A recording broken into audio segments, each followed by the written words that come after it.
Well, here we are, episode 137. And on this episode, as usual, the Wrecking Two are in the house. Mark Smith and Lou Collichio from the Relish Show. Find them on YouTube. We're going to be talking about the year 1983 in music and movies. 83. I think I was 19, going on 20. Yeah, a lot going on. So sit back, relax, and enjoy some nostalgia from 1983. I like this movies thing that we do. It's a little pop culture to the show. Get used to it. Enjoy the podcast.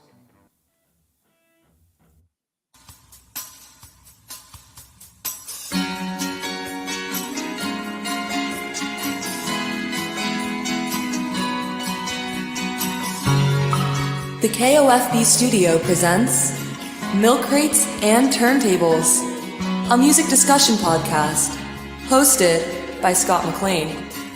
Now, let's talk music. Enjoy the show.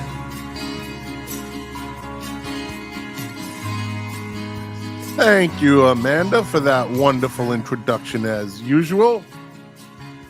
Welcome back, my friends, to the show that never ends. We're so glad you could attend. Come inside, come inside. Welcome to the podcast.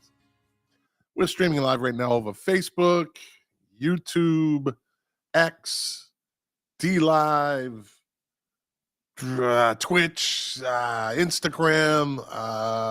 Yeah, you know, you hear it every week. If you're a weekly listener. Let's set this up over here. Well, this boom for the live streamers so we can see their comments on the screen. For you podcast listeners, well, we're live every Thursday night at 7 o'clock if you want to hear it live on the platforms I just mentioned. We're talking about the year 1983 tonight. There was a little punt in the closer we got to the show, we realized that we actually we were going to do 1984. My mistake. I did not add it to the list of years that we have done, which we have done a number of years, so I'll take the blame. I was going to blame Lou, but, well, he's having audio difficulties, and I don't really want to start his night off any worse than it was. You should have heard him about 72 seconds ago. Motherfucker, what the test, motherfucker, 1, 2, 3. He was yelling and throwing shit. He's actually, I think he got an he got an Airbnb somewhere because his background is totally different. I think he's renting Airbnbs for the show. And Mark Smith, well, he's Mark Smith. What more can you say about that? A lot. The more I get to know him, the more I have to say. But for the sake of the show. So let's bring him on.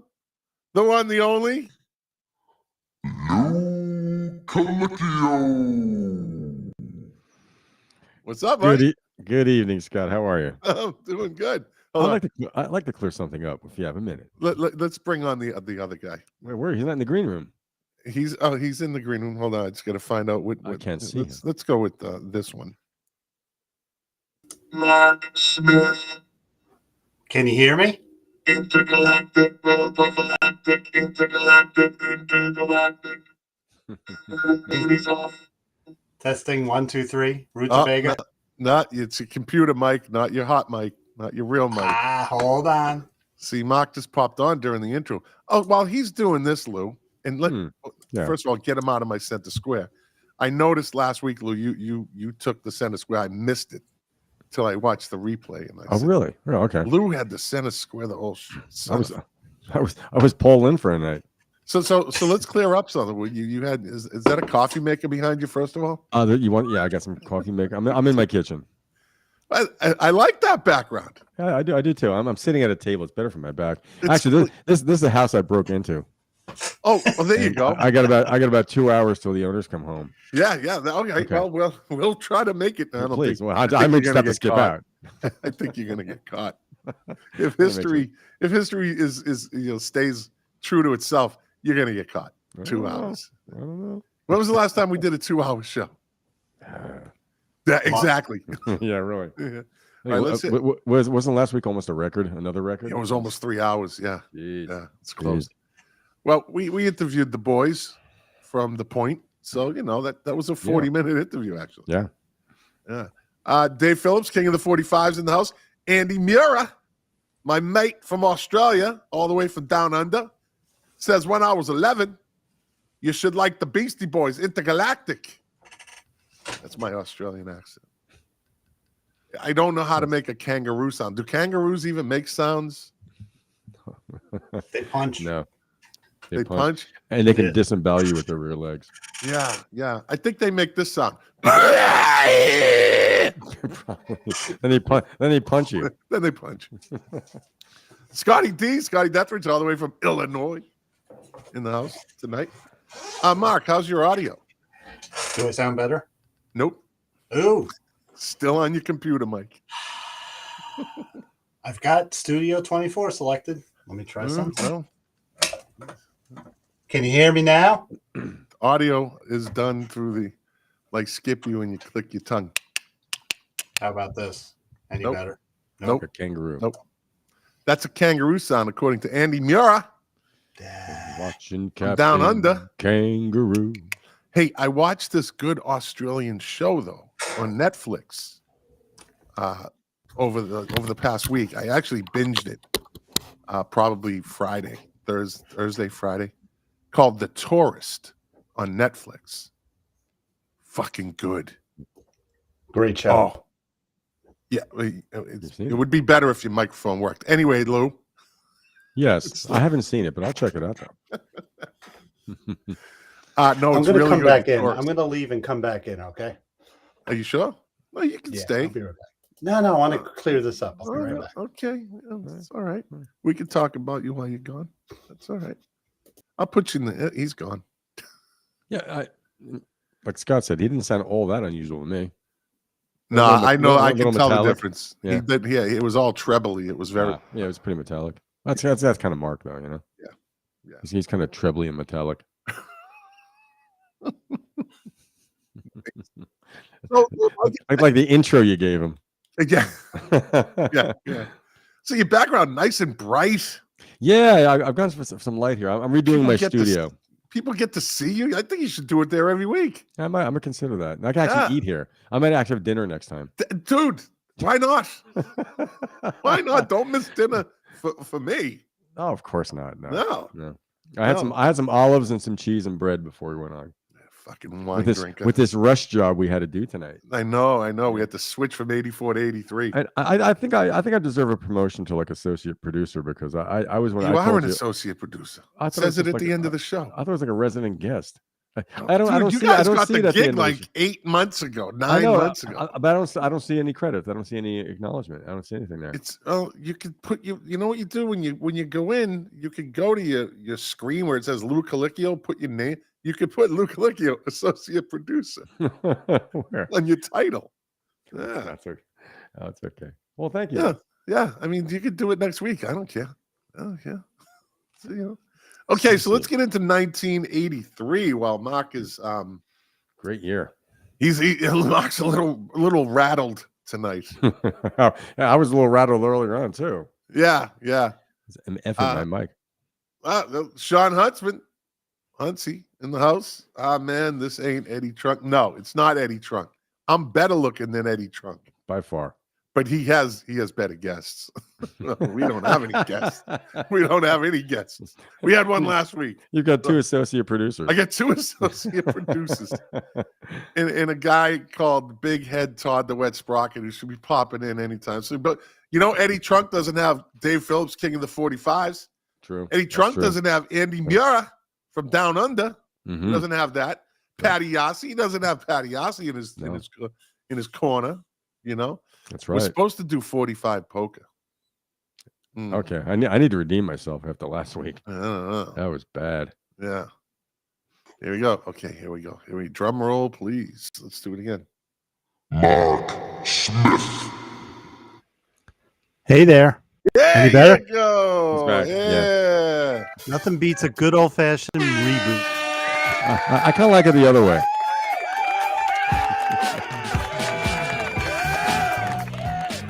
Thank you. Thank you. Thank you. Enough of Thank you.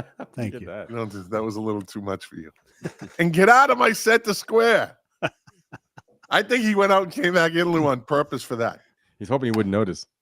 All right, so we're gonna do 45 polka. We're gonna do 45 polka. For those of you that don't know, it's I pull 3 45 records, you know, from the past, and we decide who has the best 3 songs out of the 45s. So we're gonna do a little different tonight. See, Mark his daughter gave him some 45s, gave him a little box of 45s. They were mine from a long time ago. She held on to them since the fire. Well, And they were moving, and she gave them back to me. All right. Hey, look, almost the same box as what I got. Yeah. Nice. It is the same box. Look at that. Mine are all. Well, hold on a second. I got to get one. We gotta get a little one. All right, so we're gonna do it a little different tonight. I'm gonna pull the first 2, and then Mark will do the draw. He'll do the flop card at the end. All right, he'll do the flop card. So let's get this game started. We're gonna start off with Lou. Lou took a bad beating last week. Oh, bad. His undefeated streak went out the window, and I think this Thrashing. box that Patty sent me, I think these are Lou's curse. Thanks, Patty. Here we go. I'm gonna come I'm right gonna from the unfriend front. you now. I'm gonna come right from the front. Here we go. Lou, it's red. First one from Columbia Records. That's a winner. All right, it's a good start. Here we go. Oh well, well, the Manhattans kiss and say goodbye. Let's just kiss, say goodbye. That's a good song, man. Where do we I get keep getting these. I get these lukewarm hits. get man. these lukewarm hits. That's right. Why did I get this big thing? D Live. Welcome to D Live. I've been on D Live for like, I don't know, a year. Please ensure you abide by a service guide. What? Anyway, You're cursing too much. That's why. fuck D Live. Beep, beep, beep. There we Beady, go. beady, beady, beady. Yeah. All right, here we go. Yeah, Mark, I'm going to pull yours. Yeah, let's see what we got here. What we It's got? So to speak. 20th century records. Ooh. What? Oh, that's a biggie. Yeah, I don't. You know what? I don't remember 20th century records. I really don't. I don't Me remember neither. them. No. No. Yeah. All right, here we go. So this Well- is a stinker. I don't know. Well, we got Stephanie Mills. Stephanie Mills. Mhm. What you gonna do with my lovin'? Or Starlight? Now that's not the Cheryl Lynn Starlight. That's a good song. Yeah, so losing the lead. It's not. Let's hear it for the boys. Let's face it. Losing the lead. Okay, let me see Thus what I'm far. pulling out. Let me see. I'm not looking. I'm picking, shuffling. There we go. Dave Phillips King of the 45s didn't take his nap today, he said. Me neither. Jesus, he'll be done by fucking 7:42. Dave, I'll be done by 7:40. Here we go. Oh, this doesn't look good.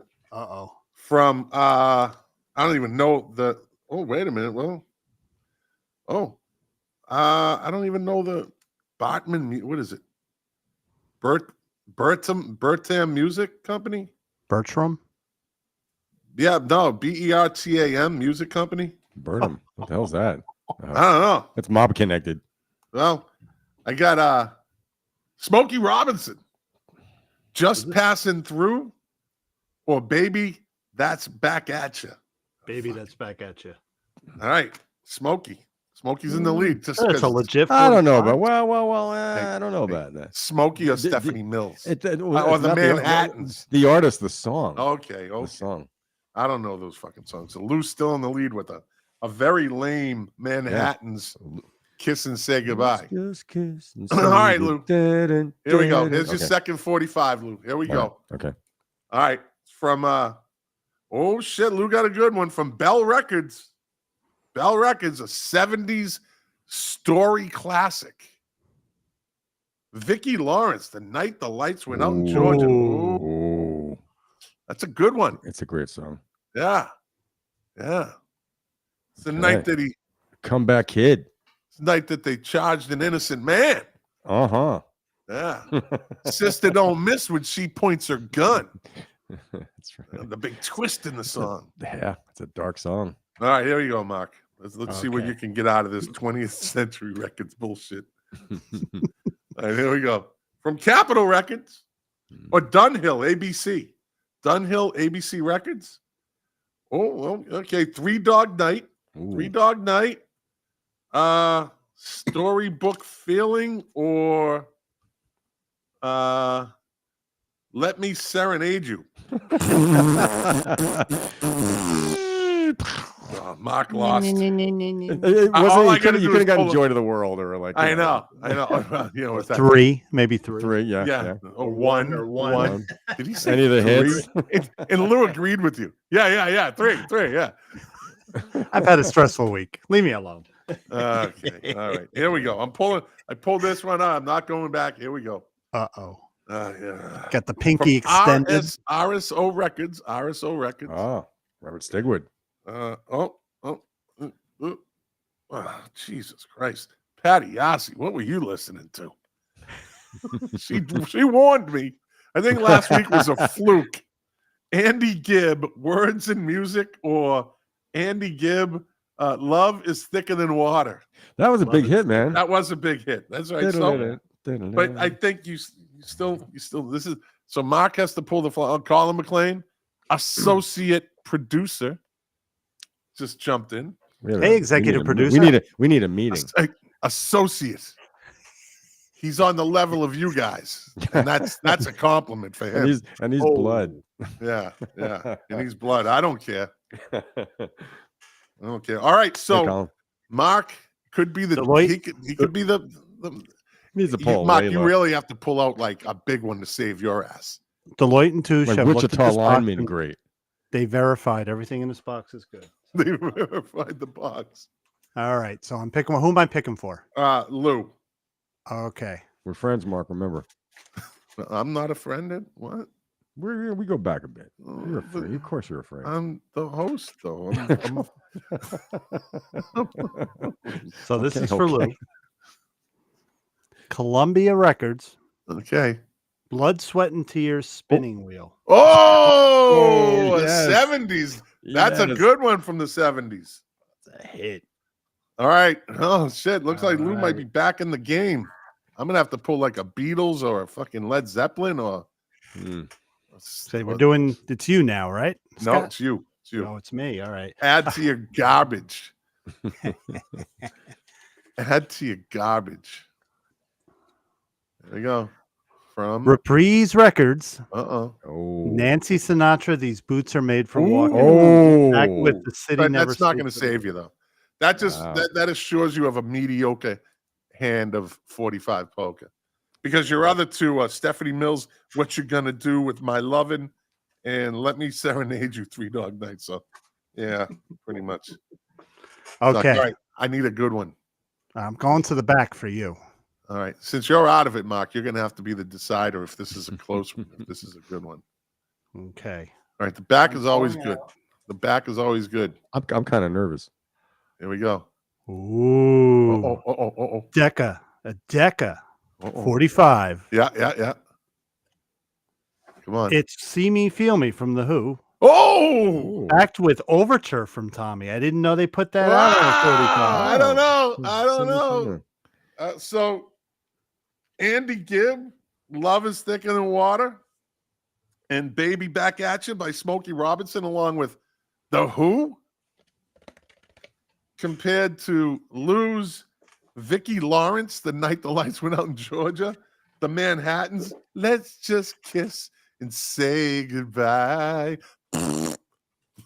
And what was his other one? Spinning Wheel. Spinning Wheel. All right, Mark, you make the call, Mark. You got to be the. I think I won. Ooh. This is a tough one. You know what? My heart is like Spinning Wheel's a great song, but I think The Who definitely beats out. I told you I needed a big one. And you got Andy Gibb. Yeah, with the big hit. That beats out. Bob's right. Yeah, that's two in a row. Bob's right. See Me, Feel Me is an album. Oh, look at Bob who says it's Lou wins. Get out of here, Bob.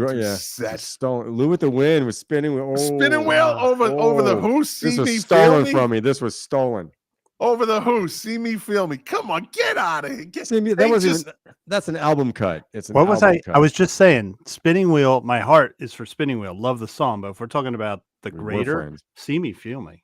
Yeah. Hey, that just beats. I'm taking the win enough. I don't care what all Dave right, Phillips You know what, right. Lou? in the 45. I Well, think that the that's fine, Manhattans that's fine. brought you down. The Manhattans, Manhattans that killed brought It was you a down. bigger. There was a bigger hit than you're both of you are acknowledging.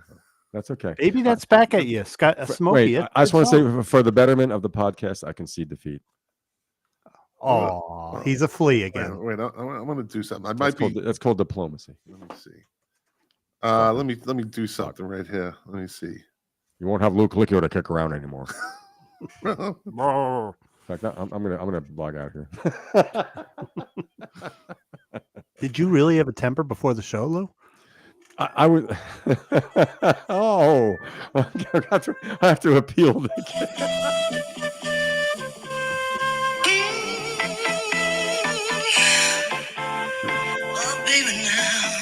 Smokey. Great Yeah, song. we all know that song well. I win. That thing burned up the charts. Oh, sure. Fuck. Ooh, I win. Dave Phillips, See Me, Feel Me is part of a song. Doesn't matter. It's a 45. Dave Phillips, king of the 45s. You know, what do you know about 45s, king of the 45s? Nothing. Nothing. Let me put these back. All right, we're going to get into, as I talk away from the mic, and I bury my second week in a row, 2 weeks in a row. Let me see. Hey, Mark, how does my audio sound this week? Does it sound any better? You know, it's funny.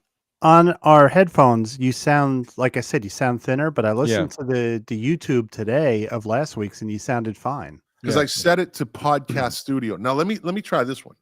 This is supposed to be done before the show, but I don't give a shit. All right, let me try this one. I'm going to set it to this setting. Tell me what you think. Can you tell a difference now? I like that better. You like this better? Yeah. This sounds better? Deeper. Yeah. This is the mic presets. So that's what I'll keep it on. All right. There you go. Cool. I'm back in black. Back in action. All right. So we're talking about 1983. I know like Mark, Lou, and I were discussing. It was a quick punt at around 5 o'clock. I'll just get rid of all of this research I did. I was just going to go back in a couple of pages and be like, coast through. Well, okay. Anyway, let's jump right into it. January 1st, 1983. ZTT Records is founded. Does that ring a bell? ZT? No. Well, they made the Milk Crates and Turntables podcast, so they're important now. They're important now. Let's see. That catalog's going to get reissued. I think the Manhattan Transfer were on that label.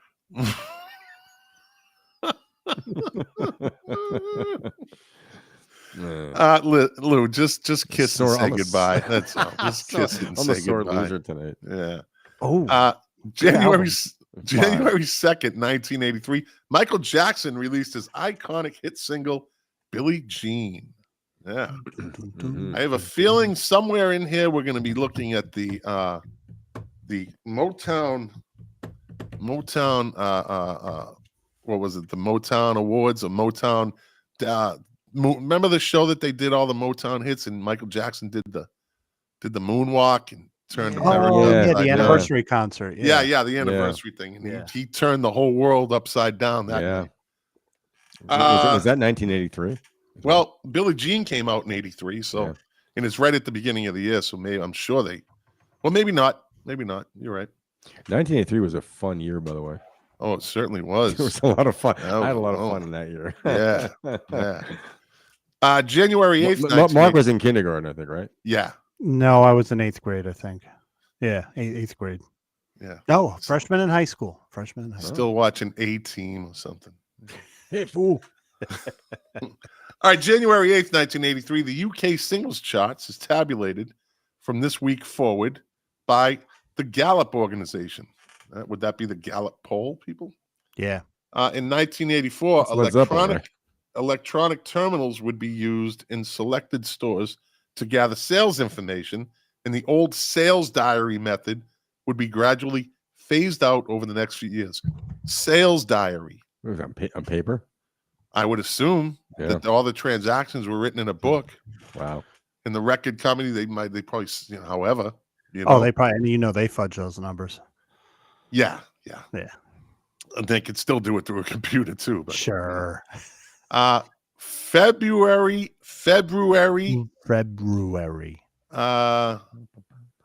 Menudo Mania comes to New York as 3,500 screaming fans on this February 2nd. Screaming girls crowd Kennedy Airport to catch a glimpse of the Puerto Rican boy band Menudo. That was 83. Yeah, I thought it was the 90s. They were way ahead of their time. I thought it was the 90s. Holy shit. Menudo was around. Ricky Martin was in Menudo. He was in Menudo. They just kept recycling and getting abused by man. Yeah, as soon as they as soon as they got it was like the Logan's Run, like when you hit 21 or something, Logan's Run, you get killed. They recycle you. I think Menudo was like Logan's Run. I think it's when you got facial hair and hair that they got rid of you. Yeah. The manager liked prepubescent boys. Oh God, yeah. He preferred them. Ricky. Yeah. February 4th, Karen Carpenter died at the age of 32. Wow, she was only 32. Yeah. Wow. From heart failure due to complications from anorexia. Her brother goes on to record "She Ain't Heavy, She's My Sister." It goes to number 107 on the charts. I made up that last half. She ain't heavy, she's my sister. I made that up. You sounded too sincere. That's terrible. I have to clear something up about her. We all know what amazing, beautiful voice she had. Those videos to see her playing the drums. She's great. Some people said she's the greatest drummer in the world. She is not the great. She was not the greatest. No. She was one of the. She was considered one of the. And I think at one point they voted like best drummer in America for a year or something. I don't know. I watched. She was not a rock drummer. But because I watched the clip. She was playing it jazzy, but But I gotta say for singing and playing, that kind of thing. But So there's that one clip that they have where there's like 5 drum kits. Mm-hmm, yeah, and she runs from one to the other and plays the 5 kits and during like this, I don't know, it was on like the Merv Griffin show or something, or I don't know, and the brother was at the piano the whole time, and she just tore it up. Yeah, and drumming wasn't feminine. No, it was not considered feminine back then. How many female drummers were really known back then? Maureen Tucker. Right. There's one I can think of. Some obscure bands, but Maureen Tucker. She was a drummer, but Karen Carpenter had chops. Yeah. Like those kind of chops. But well, it was only a matter of time. That's a bummer. I'm talking about Big Head Todd DeWitt Sprocket, not Karen Carpenter. He's here. Yeah, he's here. Entertain me? No. We're just gonna. Oh, wait a minute. You know what? Missing something. Do what we do. Yeah, we do what we do. It's entertaining in and of itself, anyway. Yeah. Iron Man Activate. Just gonna say that. Just gonna say that. Yeah. Yeah. Iron Man Activate. Liverpool Activate. Yeah. Coffee maker Activate. Yeah. He got the coffee maker. It goes on at 5:43 in the morning. 5 a.m. in the morning. Ooh, I'm going to sleep at 5 a.m. I'm an early bird. All right, February 11th, 1983, the Rolling Stones concert "Let's Spend the Night Together" opens in New York. Good movie. Yeah. February 13th, Marvin Gaye performs the Star Spangled Banner before the NBA All-Star Game, which is now. It was in February. Now it's in like June or something. Because the season, they just keep stretching these seasons out. Yeah. Let's see. Okay, February 23rd. This is always interesting. The 25th annual Grammy Awards are presented in Los Angeles, hosted by John Denver. Toto win both Album of the Year for Toto 4 and Record of the Year for All I Want to Do When I Get Up in the Morning Is Eat You. Banana. Never thought that a fruit could taste so good to me. Banana. Boy, that song changed drastically once he said banana and not the real name. On YouTube, you can find the banana all I want shuffle. to do is eat you, Rosanna. Hey, I didn't say you're disgusting, hey. Scott. I just left I wonder the we're show. getting things from your provider. I am bored. Oh, Big Head Todd, the Wet Sprocket. Oh, he's bored. Oh, gee, that's too bad. He's got to go. That means he's not going to drop 15 comments in the next 3 minutes and interrupt the show like he does every week. Nothing wrong with that. Loyal listener. Yeah, your friend. He's got a cult following too. The people that like him, and I really did. I really put the kibosh on that. I tell him it's a bad move. Dave Phillips, King of the 45, says "Let's Spend the Night Together" was banned on AM radio when it came out. Yes, it was. Here we go. See, I triggered him. I'm not just gonna ignore him. Okay.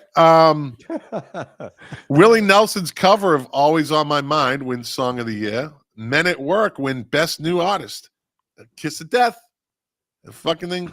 They had one more album, and then pretty much that was it. Can you refuse that award based on No, but it's the fucking Kiss of Death. What if you don't show up for it? I think Till Tuesday got it. I think like that group KMF from the 90s. It's unbelievable. Yeah. EMF. Oh, Kiss of Death. Yeah. Fucking the list goes on of bands that got Best New Artist and just womp womp womp womp. It's like winning the Eurovision award, you know. That's a pretty good topic for research too.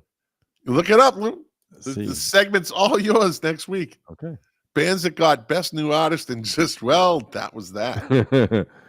There were some winners, but I think the majority of them were losers. It'll be interesting to find out. All right, February 26th, Michael Jackson's Thriller album hits #1 in the U.S. charts. The first of 37 non-consecutive weeks it would spend there on its way to becoming the biggest selling album of all time. February 28th, remember this. This was a big one. 1983, U2 released their third album, War, which debuts at #1 in the UK and produces the band's first international hit single. Monster album. I hate Sunday, Bloody Sunday. I fucking hate that song. You got tired of it when I first heard it. I got tired of it real fast. Radio. I just think this is not a rebel song. Shut the fuck up. Well, that's the live version. Yeah, well, I saw him do the con. I saw him. That's the year I got on stage with him. Yeah. I had Bono's sweaty balls in the back of my neck. Balls to the walls. Yeah, Lou, make an audio sample. Balls to the neck. It's wet. So, okay. March 2nd, 1983. Compact disc go on sale in the United States. They had first been released in Japan the previous October. March 4th, 1983. Neil Young, beta male, cancels the remainder of his tour after collapsing backstage in Louisville, Kentucky after playing for 75 minutes. Got a bad back, you bozo. When did he become a beta male? I can't believe I played for 75 minutes. I'm so fucking Canadian. I can't do it. How does Bruce do it? How does Bruce do those long shows? It's not exactly physically I need a healthy. break. I need a break. You know, in '83, he did put out an album called Trans. He cancels the rest of his tour. Yeah, right? There you go. Okay. I saw that. Oh, you just got Scott going. You just got Scott. So his eyes just lit up. I don't know which bathroom he used, though. I'm not sure. This pussy, this beta male Canadian. Why is he a beta male? He's a fucking beta. Look at him. Look at him. He He's cancels a the legend. rest of his tour because I played for 75 minutes. Obviously, he had something wrong with him. You fucking something wrong. What's he doing? He's not Prince jumping off of fucking 10-foot speakers with high heels on and fucking landing it and popping it. And yeah, no, Bruce. What does Neil do? He fucking sits in a chair and strums and plays the guitar at the same time. No. Okay, then he stands every once in a while. He stands. Have you ever seen him with Crazy Horse? He's pretty physical. He's okay, physical. You know. Is he in the sitting down phase of his career? What is Now he's physical? sitting down. What does Neil Young do? Did you ever watch him like the Weld tour? That tour. I mean, he was playing he destroyed his hearing on that tour. Well, there's a difference between your hearing because you're a fucking moron and not wearing earpieces, right? Like Pete Townsend and like all the old rockers, right? They paid the price. Yeah. And I played 75 minutes. Oh, Jesus. You love this, don't you? That's 15 minutes more than I've ever played in my life. Is there a reason why he collapsed? Did they say? No, it says right here. Did he have a coke booger in his head, in his nose, like in the last waltz? Neil Young cancels the remainder of his tour after collapsing backstage after playing for 75 minutes. Maybe it wasn't the playing that did it, though. Yeah, Well, they would Could've been some say he had substances. back issues or heart issues or he's just a pussy. I mean, it would say it. This is fuck. Cause of 75 collapse. minutes. I'm a Collapse, he was a Canadian. I'm not pussy. supposed to work that hard. Oh, can the government help me? Gordon Oh, Lightfoot. Lord. Gordon Lightfoot wouldn't have gotten off the stage. That's fucking right. He wouldn't have. Gordon Lightfoot He's was a real Canadian. man. That's right. He had Geddy Lee wouldn't do Motherfucker. that. Getty Lee. Anybody that Right. fucking puts the word "Gitchagumi" in a song is a fucking real man. It's a genius. That's Le- fucking brilliant. Gitchy Gumi. Yeah. Keep on walking. Dave Phillips, King of the 45s. Oh, you know these people. You fuck you, Dave Phillips, King of the 45s too.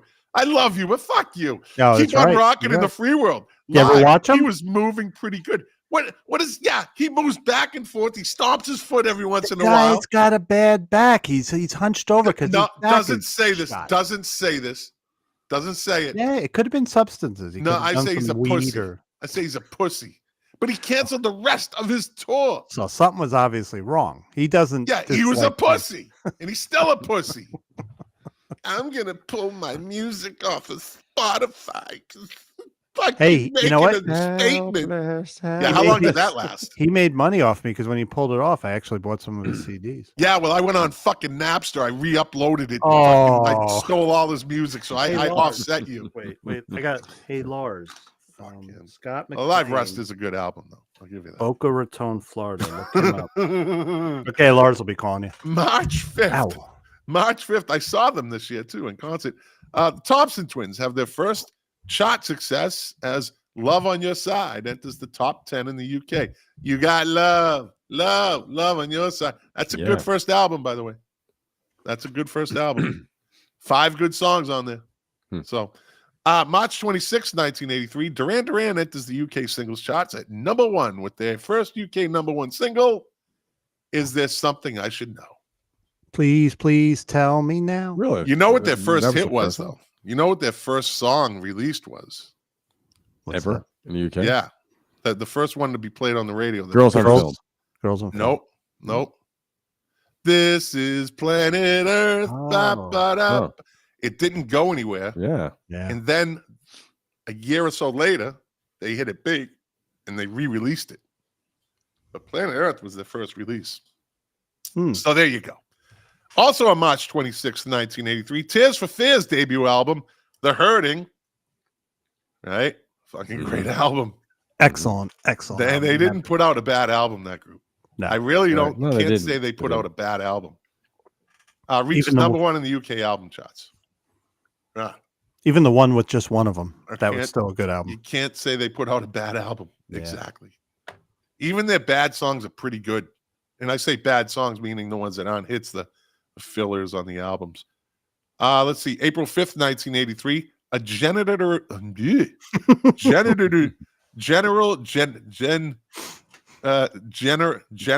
theory of tonal music. Doesn't matter. U.S. also on April 5th. The fuck was that? U.S. Interior Secretary James G. Watt. Remember Jim Watt? Yeah. Causes Oh. controversy when he effectively bans the Beach Boys from a return. Remember who was president back then, too? Yeah. Ronald Yeah. Reagan. bans the Beach Boys from a return performance at the 4th of July festivities in Washington, announcing that Wayne Newton, I remember this, would perform instead. I remember this. Yeah. Watt claims that rock bands attract the wrong element. Of course they do. That The Beach same Boys week, President especially. Reagan himself, an avowed Beach Boys fan, presents Watt with a plaster foot with a hole in it. Oh, that's great. He stuck his foot up his ass, I think. That's The, what that the meant. Gipper was a Beach Boys fan. Yeah, he was. And we were only a few Gotta years keep those removed. good vibrations happening with her. We were only a few years removed from Willie Nelson sitting on the roof of the White House smoking weed, saying Yeah. all Yeah. the avenues lead to Yeah. the White House. Can you imagine that revelation? And the Yep.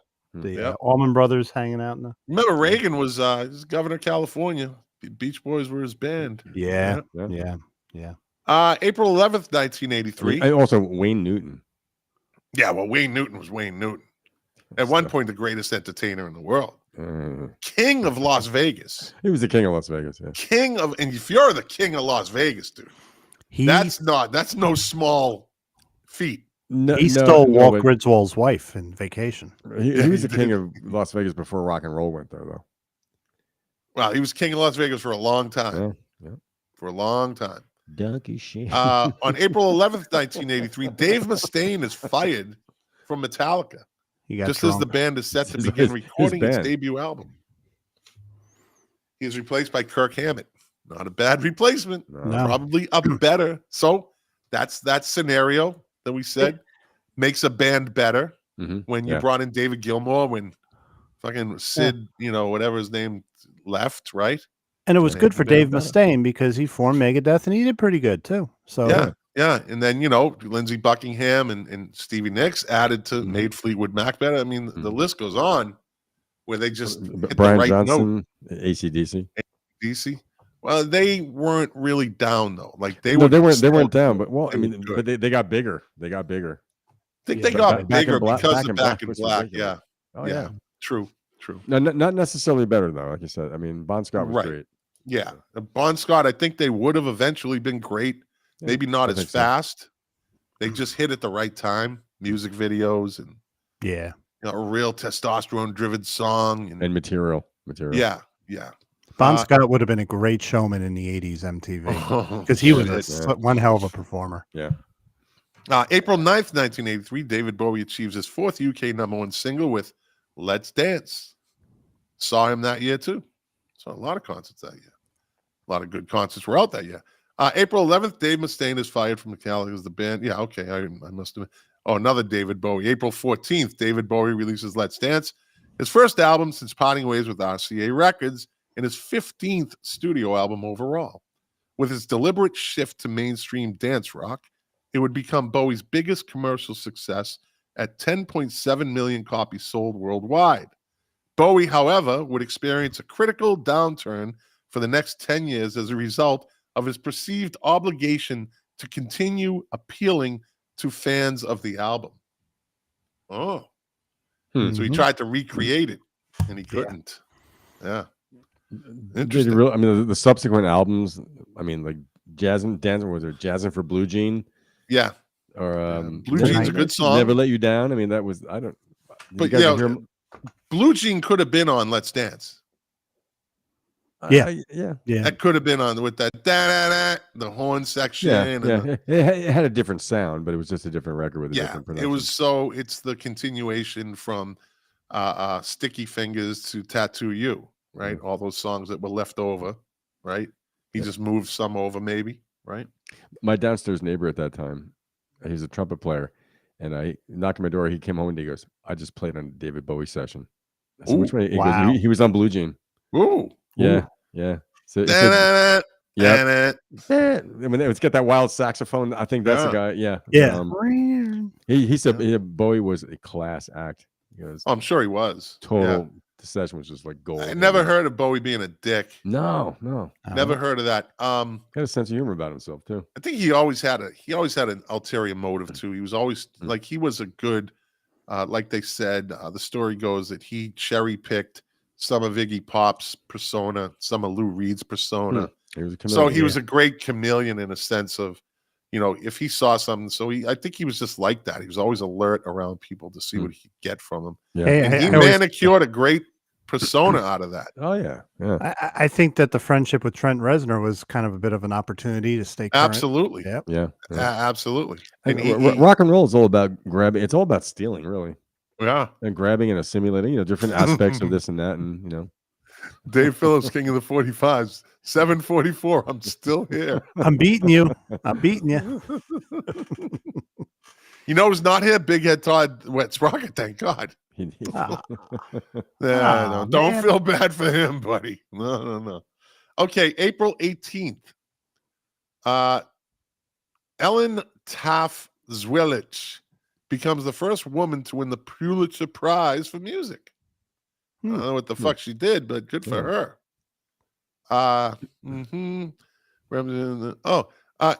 April 23rd, the 28th annual Eurovision Song Contest. Nobody cares. May 16th, 1983. Singer Anna Visi marries composer. Who cares? Here it is. I called it. May 16th, 1983. A day that will go down in TV and Motown history. The Motown 25 special airs on NBC, celebrating a quarter century of Motown records. Michael Jackson unveiled, and I didn't read this prior to the show, Michael Jackson unveils his moonwalk dance during the performance of Billie Jean. And it was just fucking the next day. Yeah. Crazy. Was just, everybody was fucking talking about it. Everybody was talking about it. Yeah. That's a moment. That is a pop culture iconic moment. Yeah. But no doubt. He changed the face of how people saw him. That dance, he didn't create that. He got that from his choreographer, but he perfected it. Everybody was fucking trying to do it. I could do it. I learned how to do it. A black kid at work showed me how to do it. Yeah. I could do it. I was cool like that. Only with socks. Yeah, you can't do it with bare feet. It's like, ouch. Yeah. Why was it called the moonwalk? Because if you see the moon landing, they're anything but graceful up there. That's a good point. I never thought of It that. defied gravity. That's the idea. Walking around like a robot. And they could have called it the spacewalk. Yeah, something, like the space glide. Moonwalk stuck. So there you go. All right. Let's see. The beautiful Tiffany Van Hill says, good evening, y'all. Evening. Good evening. Yes. I'll see you tomorrow, Tiff. Let's see. May 28th to June 4th, the second U.S. festival, US Festival, is held at Glen Helen Park in California. Yeah. June 3rd, 1983, American rock drummer Jim Gordon commits matricide during a schizophrenic episode. Lou? Yeah, take it, Lou. My hero. Well, my hero. Dang drummers, I'll tell you. Matricide? Killed his mom. Oh. It's not. He didn't kill a mattress. That's when you throw your old bed out. I hate sleepies. Mark. He Fucking drummers. I love my mom, and so did Jim Gordon, though. But anyway. Lou, you don't have to listen. You don't have to justify you love your mom. I was her favorite. Lou's like, I love my mom. Don't look at me. Don't look at me. No, I love my mom. He's one of my idols. I read his Modern Drummer interview 6 months before he killed his mother, and that was weird. The interviewer even said in his preamble to the interview, he goes, I had to chase him because I felt that I convinced Jim Gordon I was either a good witch or a bad witch. Well, he was schizophrenic. Yeah, he didn't know who we got. Yeah, that's the whole thing. But during the interview, I read the interview, very insightful. He praised Alex Van Halen highly. About new drummers. He goes, great drummer, that kid. He liked his sound. All right, he is a great drummer. Yeah, he is. All right, let me stop for a second because I'm going to forget this. I'm going to forget this if I don't bring this up. So we always talk about, and I'm on June 18th, so we're right down in the middle of the year. I was thinking of this today. So I downloaded and added to my finely manicured playlist some Aerosmith songs from Rocks and Toys in the Attic, right? Although this Get Your Wings is my favorite album, but those two albums just absolutely have some serious fucking heavy songs on there, right? Sick as a Dog and Nobody's Fault, right? So Nobody's Fault, let's take that for example. How come Joe Perry was never or is never talked about in these greatest guitar players category? Joe Perry was a fucking, if you go back and listen to those albums, sure, we took it for granted that he was fucking seriously shredding on those two albums. Not only shredding, but look at one of their biggest hits, Walk This Way. That's a sublime rhythm he's playing. Dun, dun, dun, dun, you know, all that, the little picking he's doing in there. Yeah. Does he have speed as a guitar player? Does he have like that? Certainly does. Well, the thing is, like, the 70s, going into the 80s, Mark as a guitar player in a metal fan in the 80s, it was about speed. It was about the trickery. It was about But he was it playing was in the about that fucking 70s. whammy bar is what it was about. And was he that? He wasn't that type of player. It was a blues rock. Right. If that vein of music had continued in more of a widespread notes, maybe he would have been more noticed. You know what the part of it is in the 80s when I was buying Guitar Player magazine.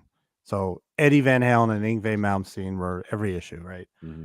Joe Perry by the 80s was seen already as an elder statesman. So what they said is, we're giving him respect, but we're not going to fawn all over him. But so we're focusing on the 80s, right? So overall, though, his overall body of work through the years.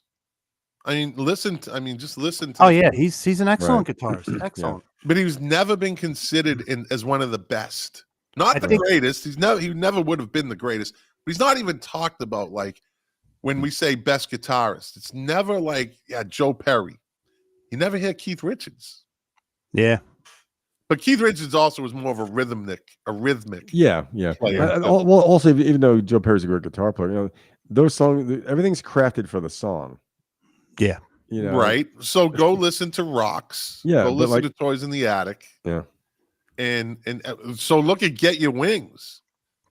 I mean, he does a pretty good guitar solo and the train kept rolling. Yes. Yes. You know what I mean? Like, but he was never even, I've never heard him mentioned in the conversation.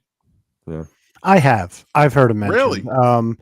In the 80s, he was always being compared to Keith Richards, mostly because of his drug use and his partying. Plus the bands were, Mick Jagger and Steven Tyler. They had that same front stage thing. And I always, when I was in high school, we always used to be amazed that if you listen on headphones to Walk This Way, just listen to that it's almost chicken picking he's doing during the verses. It's sublime. And nobody, you see cover bands doing Walk This Way. Most people can't do it like him. Can't do it. Yeah. So I remember the conversation being like the Rolling Stones are the greatest band out of England, but Aerosmith is the greatest American band. I'd had that conversation would pop up for years. Yeah. Let me say who played lead on Sympathy for the Devil. My brother wants to know. Keith Richards, wasn't it? Keith. Yeah.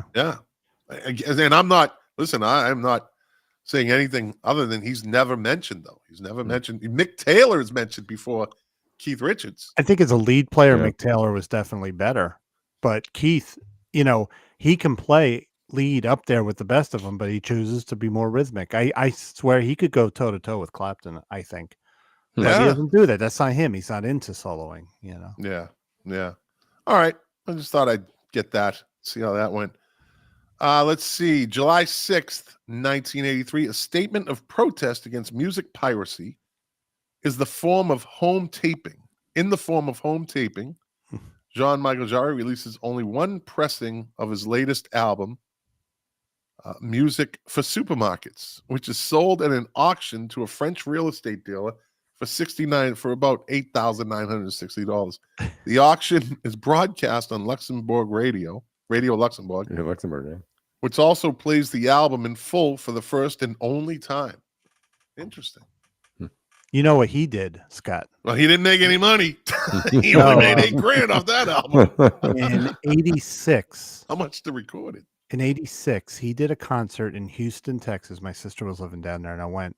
The whole city was his stage. So he had his keyboard in the middle of the city and all the lights were on top of all the office buildings. We were about 5 miles away in a park and they had PA columns throughout the city. That's pretty cool. And there's it's called Rendezvous, and they have the album, and just to sit there in a park, you never could see him, we had no chance of that, but we saw all the office towers, with the lights going in sync, and it was like a Rush type light show. And I saw pictures of his keyboard. He had an oversized keyboard. Each key was like this big, so when he played, you'd see the keys. Nice. He's a pretty if you never listen to him, he's pretty good. He's just a very eccentric, new age type guy, but that's a concert experience I'll never forget. Cool. All right. My brother said I always thought it was Taylor. I thought it was Keith, but maybe I'm wrong. No, it's Keith. I'm pretty. Yeah, was Taylor around when they? I don't think he was in for the Devil. I don't think so. No, he wasn't. No. Dave Phillips albums I purchased in 1983: Police Synchronicity, Let's Dance, Bowie, Murmur, REM, Eliminator, ZZ Top, in Sports by Huey Lewis. I saw all those concerts except for Huey Lewis. Cool. Or in REM. I didn't see REM. So let's see. July 19th, 1983, Simon and Garfunkel begin their North American summer tour in Akron, Ohio. On July 21st, 1983, Diana Ross performs a filmed concert in Central Park in heavy rain. Eventually, the storm forces her to postpone the rest of her concert until the next day. I remember that. That was in the news. July 25th, 1983, Metallica releases their debut album, Kill 'Em All, since hailed as a groundbreaking release for the burgeoning thrash metal genre. I think that's a seminal album. I mean, that is that's up there with, but it will never get that credit for greatest debut albums just because of the genre that it covers, right? I like the second one better, Ride the Lightning. Right. July 29th, 1983, Friday Night Videos is broadcast for the first time on NBC. I used to watch that. Yep. August 5th, 1983, David Crosby is sentenced by a judge in Dallas, Texas to 5 years in prison on drug and weapon possession charges. August 16th, 1983, Johnny Ramone suffers a near-fatal head injury during a fight over a girl in front of his East Village apartment. She ain't worth it, buddy.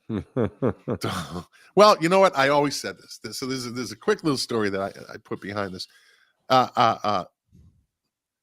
Long story short, some guy disrespected my first wife. I was in New Mexico, and we're at a bar, Super Bowl, Patriots, Green Bay, a lot of Green Bay fans there. And so they were getting drunk as the game kind of began and got on. And out of nowhere, someone throws a wet paper, like a wet napkin across the bar. And they were throwing it at me, and it hits my wife in the chest, right? So I turn around and I look, and the first table I looked at, and I think it was them, right? Because they were yapping the whole fucking time. So I just fucking make a hole. It's a small bar. I just fucking bull through the crowd, and I go up to the table, and it's kind of like a high top table. And I look at the dude, and I said, "Throw it at me, bitch." And I just started calling him a bitch, a punk ass pussy in front of the whole bar. I'm just laying it on him. I'm trying to provoke him. And he just stands there. Now, a lot of people don't like this part of the story, but you got to listen to the end. You got to listen to the end. Okay. His girlfriend, and this dude just stood there and let me just berate him in front of a whole bar. His girlfriend, she gets up on the first rung of her stool, and she says, "If you don't shut up, I'm going to slap you in the head." And I looked right at her, and I said, "You slap me, I'm going to fucking knock you out." Right? So I started back because this guy did this to my wife, right? Right. And all of a sudden, she cracks me in the back of the head. Oh no. So I fucking reach up, and I take her by the face, and I fucking launch her like a shot put off the fucking chair. Right onto the floor. She just boom, and all hell breaks loose. Oh boy, yeah. Fucking. So I have one buddy with me who I'm stationed with, and I have another friend who's in a wheelchair, right? And my wife, right? All hell breaks loose. People just start coming at me, and I'm just so it's like this is why cops don't parade through a doorway, because you funnel in and you're just a target to get hit, right? Yeah. So they stop funneling to me, and I just start hitting everybody. Anybody that got near me, I'm just hitting people. Boom, boom, boom. As I'm backing up, and there's a surge. Like, this place went fucking nuts. I can't make this up. And I got my back against the wall, and I look at my buddy, and he's got a fucking beer bottle, and he's ready to crack someone. I'm like, no, because then we're getting into another level of trouble. Is it your buddy in the wheelchair? He's fucking butting people. He's butting people with this wheelchair, right? He was a paraplegic. Like, this wasn't like he had a broken leg, but he was down with it. This dude probably hadn't seen this much fun in years, right? So finally someone breaks it up, right? And they all just kind of back off. Everyone just kind of backs off. And the waitress comes over, and she's telling everybody, shut the fuck up, blah, blah, blah, blah. So I don't know. Everything calms down. Now I'm going to go outside. I didn't get thrown out, right? So I'm going to go outside and I'm just going to chill. I'm going to cool down a little bit. And I go out there, and I think at the time I was smoking like Black and Milds, right? So I light up a Black and Mild, and these two dudes, they come walking up, and I just said, all right, like, here we go again, right? And dudes put their hands up. They're like, no. Like, dude, we're sorry about that, man. We're sorry about that. Like, you punched my buddy in the face. Like, he's all fucked up, right? And then they're like, dude, all right, we're sorry. And then the girl comes out. I'm like, oh, fuck, here we go, right?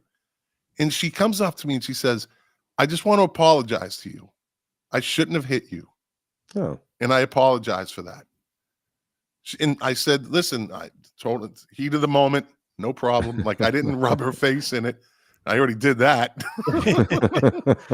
I just said, listen, I was just, that's my wife. That was my wife that got hit. And you probably won't understand. So the moral of my story is this. So we're driving home. We leave, like, I don't know, by halftime or the third quarter because nothing good was happening in the game. The Patriots were losing, and it was just, a whole thing. So I said to my wife, I said, now that guy has to go home tonight. And he's going to go to bed with his wife, or whoever's girlfriend. Maybe. And she's going to lay next to him and say, this motherfucker, like, watched me get launched off a bar chair by my face. And she's going to hold that. And I told my wife, sometimes you just got to take the beating. You got to take the beating. You're going to take a beating. It could be 3 guys. But if they disrespect your wife, you got to take the beating. Or give it. You got to live with that if you don't. Honey, let's go. Let's walk away. Now, she might go with you. But somewhere in her brain, it's going to be like, that motherfucker disrespected me. Like, it's not worth it, honey. Oh, it is.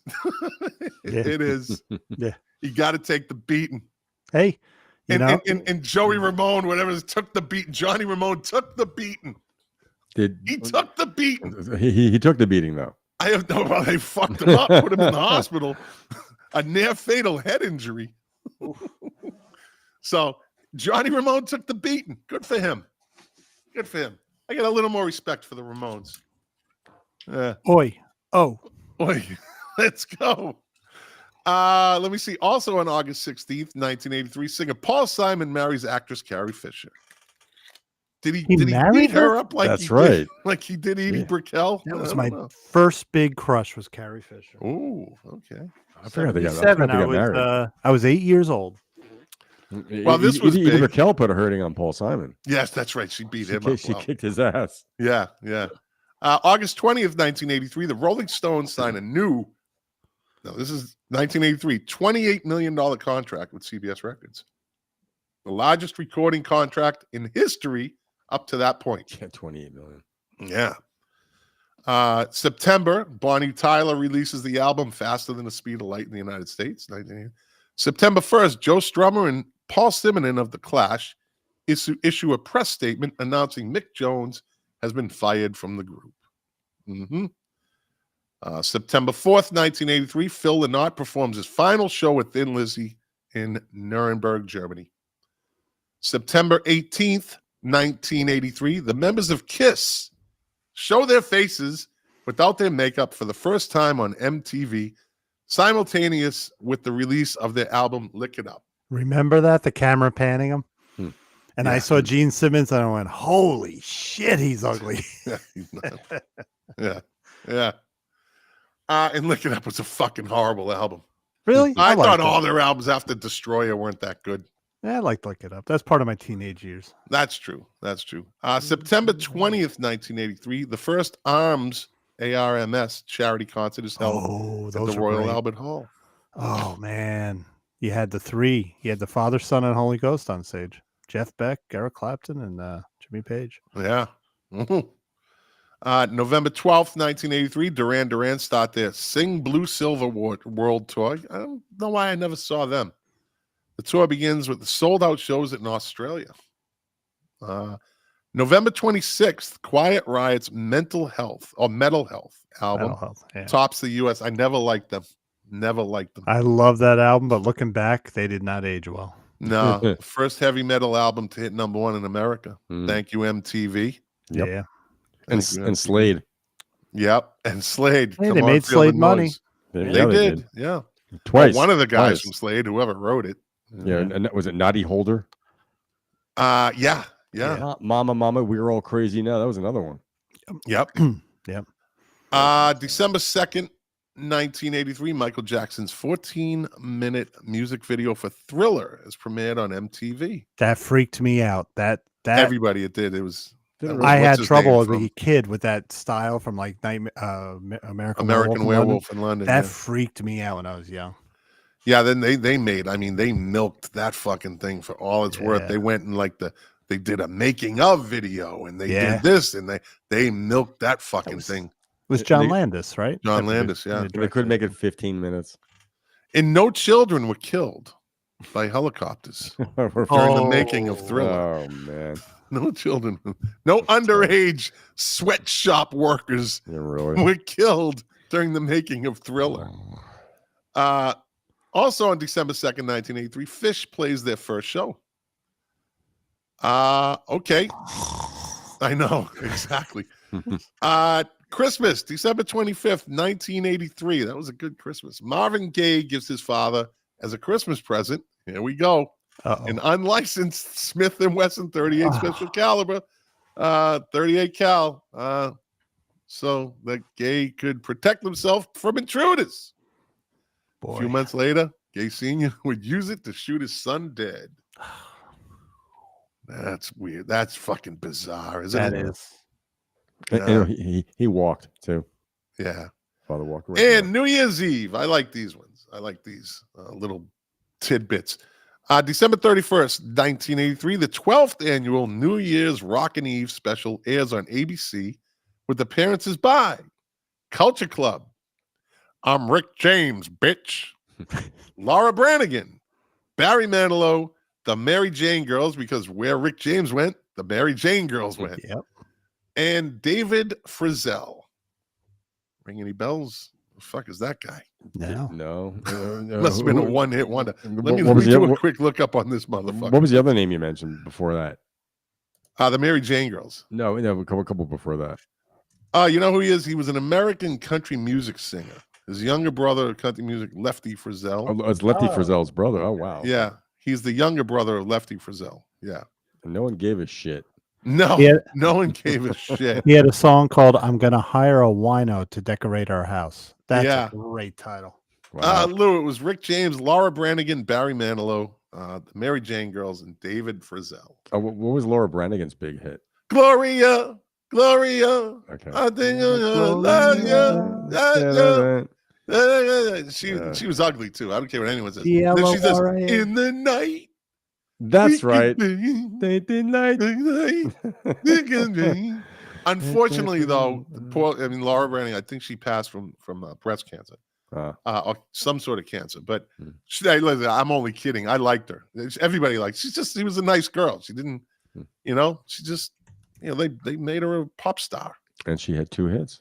and she had 2 hits. That's right. So is it better to have 2 hits or just be known as that one-hit wonder? Because there's a list for one-hit wonders. There's a list for 2-hit wonders too. Is there really? But nobody Wait, talks wait, about wait. 2-hit wonders. No, we did 2-hit wonders on Music Relish one time. You know how 2-hit wonders comes Not around? many. It's when someone says no. Like somebody said Frankie Goes to Hollywood was a one-hit wonder with Relax. Somebody challenged me on Facebook. I go, no. They had 2 Tribes. That was their second hit. And then they had a third hit, the Power of Love. And, so they had hits, But it's always one-hit wonders. That's the big list. Well, the one-hit wonder will make you more famous. The one-hit wonder, right? It makes Yeah. you more famous. Yeah, Maybe the 2 two hits wonders- makes you more money. 2-hit wonders like, well, where's the third? You know how much Holly Johnson. So Holly Johnson from Frankie Goes to Hollywood. They did their album, then they did a second album. You know that Welcome to the Pleasure Dome had Yeah. a 1 million pre-sales. 1 million pre-sales for that album. It was from Fucking- that band video. It created a A buzz. million, right? Yeah, yeah. I remember the buzz on MTV. So I just watched the huge. video recently. They would never get back together, but they got back together they played one song. I think it was last year, and it was "Welcome to the Pleasure Dome." You can find it on YouTube, and they do a fucking good job of it. Hmm. People were disappointed because they thought they were going to get more songs out of them, but they were lucky to get them together on the stage just the way they were, right? Holly Johnson, the lead singer, and he contracted AIDS, so he kind of, he's been taking care of himself. He's still around. He's worth $12 million. Wow. $12 million for Relax. I'm guaranteeing you that's where all the money comes from. Should be more. I don't know. I mean, that song has legs, but it pops up. Like it'll pop up every once in a while. Yeah. Did they ever get like merchandising royalties? Oh, I think they did with that Frankie Say Relax t-shirts. Yeah. I think that would make more than the record. Yeah, I might get one of those retro Frankie Say Relax. We should all get them for a show. Yeah. Oh, by the way, Laura Branigan died of a brain aneurysm. Okay. Oh, wow. All right. She was recording her comeback album. That's okay. Yeah. Unfortunate. Yeah. Let's see. Bands that were formed in 1983. Let me see. I didn't do this, so I'm just gonna scan through it. Let me see. Oh no, it wasn't Asia. That's a Russian band, Alisa. Russians. Big difference. Art of Noise. The Art of Noise was formed. They were pretty innovative band though. Pretty innovative band. Yep. Let's see. Autograph, One Hit Wonders. Wow. Speaking of, right? Turn Up the Radio. Yep. Batmobile, the band. The Beasts of Burden. Come on, really? Come on. Hey man, let's just we'll take that song and people will relate us to the Stones and we'll be big. Yeah. Right. A marketing ploy. Yeah, the Bodines. The Bodines were kind of good band. Yeah. Bon Jovi. I'd rather listen to the Bodines. God took his voice away. He said that God took my voice away. Yeah, well, God did us all a favor. Yeah, I was gonna say, thank you, God. As atonement for something, or is it punishment for something? Yeah. God took my voice away. Wow. Bronski Beat, Jimmy Somerville, the lead singer for Bronski Beat, has one of the most unique voices in all of music. He has he's a falsetto, like straight through. That's just how he sings. Yeah. It's like, I don't know how he does it, but anyway. Let me see who else was formed. The Chicago Gay Men's Chorus. See, I'm diverse on this. I'm diverse on this the show. Bronski Beat were openly gay, weren't they? Yes, they were. As a matter of fact, Chicago. the Bronski Beat was supposed to do their first U.S. tour and got turned away by U.S. Customs because they demanded to be strip searched. Customs said, "You're not coming in." Immigration said, "You're not coming in." It was immigration. You're not coming in. Come on, strip search us. Nope, you're declined. Denied. They lost a lot of money because of that. The Cult was formed in 1983. They had a pretty fast fucking rise. Yeah, fast riser. Yeah. The Dead Milkmen. They were formed in 1983. I like them. The Dream Academy, formed in 1983. Yeah. Yep. Can you believe these motherfuckers? These dudes, Ebony and Ivory, a piano duo. Why would you do that?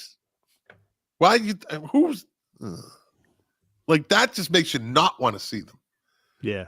The Escape Club, they were like a dance. They had a minor dance hit. What was the song? Wild Wild West. Oh yeah. Wild West. With that legs with no body walking. Yeah.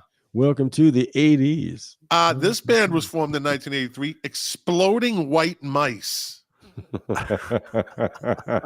really? Exploding White Mice. Yeah, that's give a point for funny. Yeah. The Fat Boys, the legendary Fat Boys, the hip hop band, the Fat Boys, was formed in 1983. Let me see who else was formed in 1983. General Public, after the English Beat broke up, right? They formed General Public, two of them. Glass Tiger. Don't Yep, forget don't forget me when I'm gone. That's right. That's right. The Catchy Groovy song. Ghoulies. That was a throwback to the 70s cartoon. Sabrina the Teenage Witch. No, No, the Groovy Ghoulies were the band. They were the band. They were their own cartoon. Yeah, did they have a cartoon with Sabrina? Maybe, I don't know. But they were the band. They were like, yeah. So, Ghoulies. excuse me. No cough mic on that one. Bless you. Let me see. Who else was the House Martins? Kind of one of those English bands. Who else? In Spiral Carpets. Oh, yeah. Yeah. One of Manchester's finest that never really made it. And at that time, Noel Gallagher was their fucking roadie. Wow. Yeah. Yeah, he was their roadie. The Jesus and Mary Chain, minor success. Yeah. Minor success.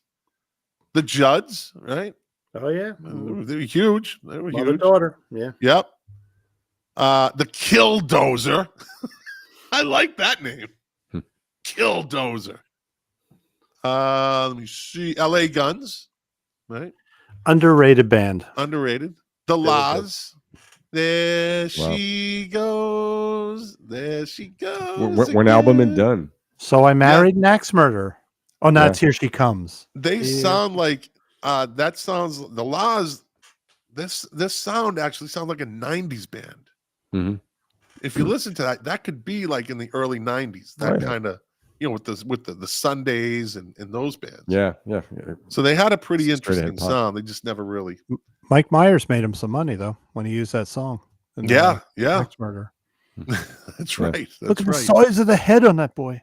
I ordered a large. Lizzie Borden, the band. Oh yeah. Right. Wow. That's my metal years. Yeah. Mary Jane Girls. They went from starting up in 1983 to being on the fucking New Year's Eve special. Yeah. Because I'm Rick James, bitch. Let's see. Who else? The Mighty Mighty Boss Tones. Right? Boston's best ska band. Lou, we used to make their cassettes at CPI. Okay. Great band. They had a pretty good run. They had a pretty good run. Yeah. I forgot their label, but we did all that label. They played, was it like checkerboard or something? I don't know. But they must have played every fucking venue in New England. I could tell you that. They could be heavy. Some of their stuff. They played Fenway Park, I think, too. Oh, wow. Yeah, they might have been backing somebody up, but they were there. My Bloody Valentine, right? They were around for a while. Mm-hmm. Necrophagia. German. Neon Cross. Who else do we got coming up? No ends. O. Who's in O? Nobody really. The Outfield. Josie's on a vacation far away. Boom, boom. Don't I look good with my bass? Who else? Fish. We already mentioned them. Poison started in 83. God.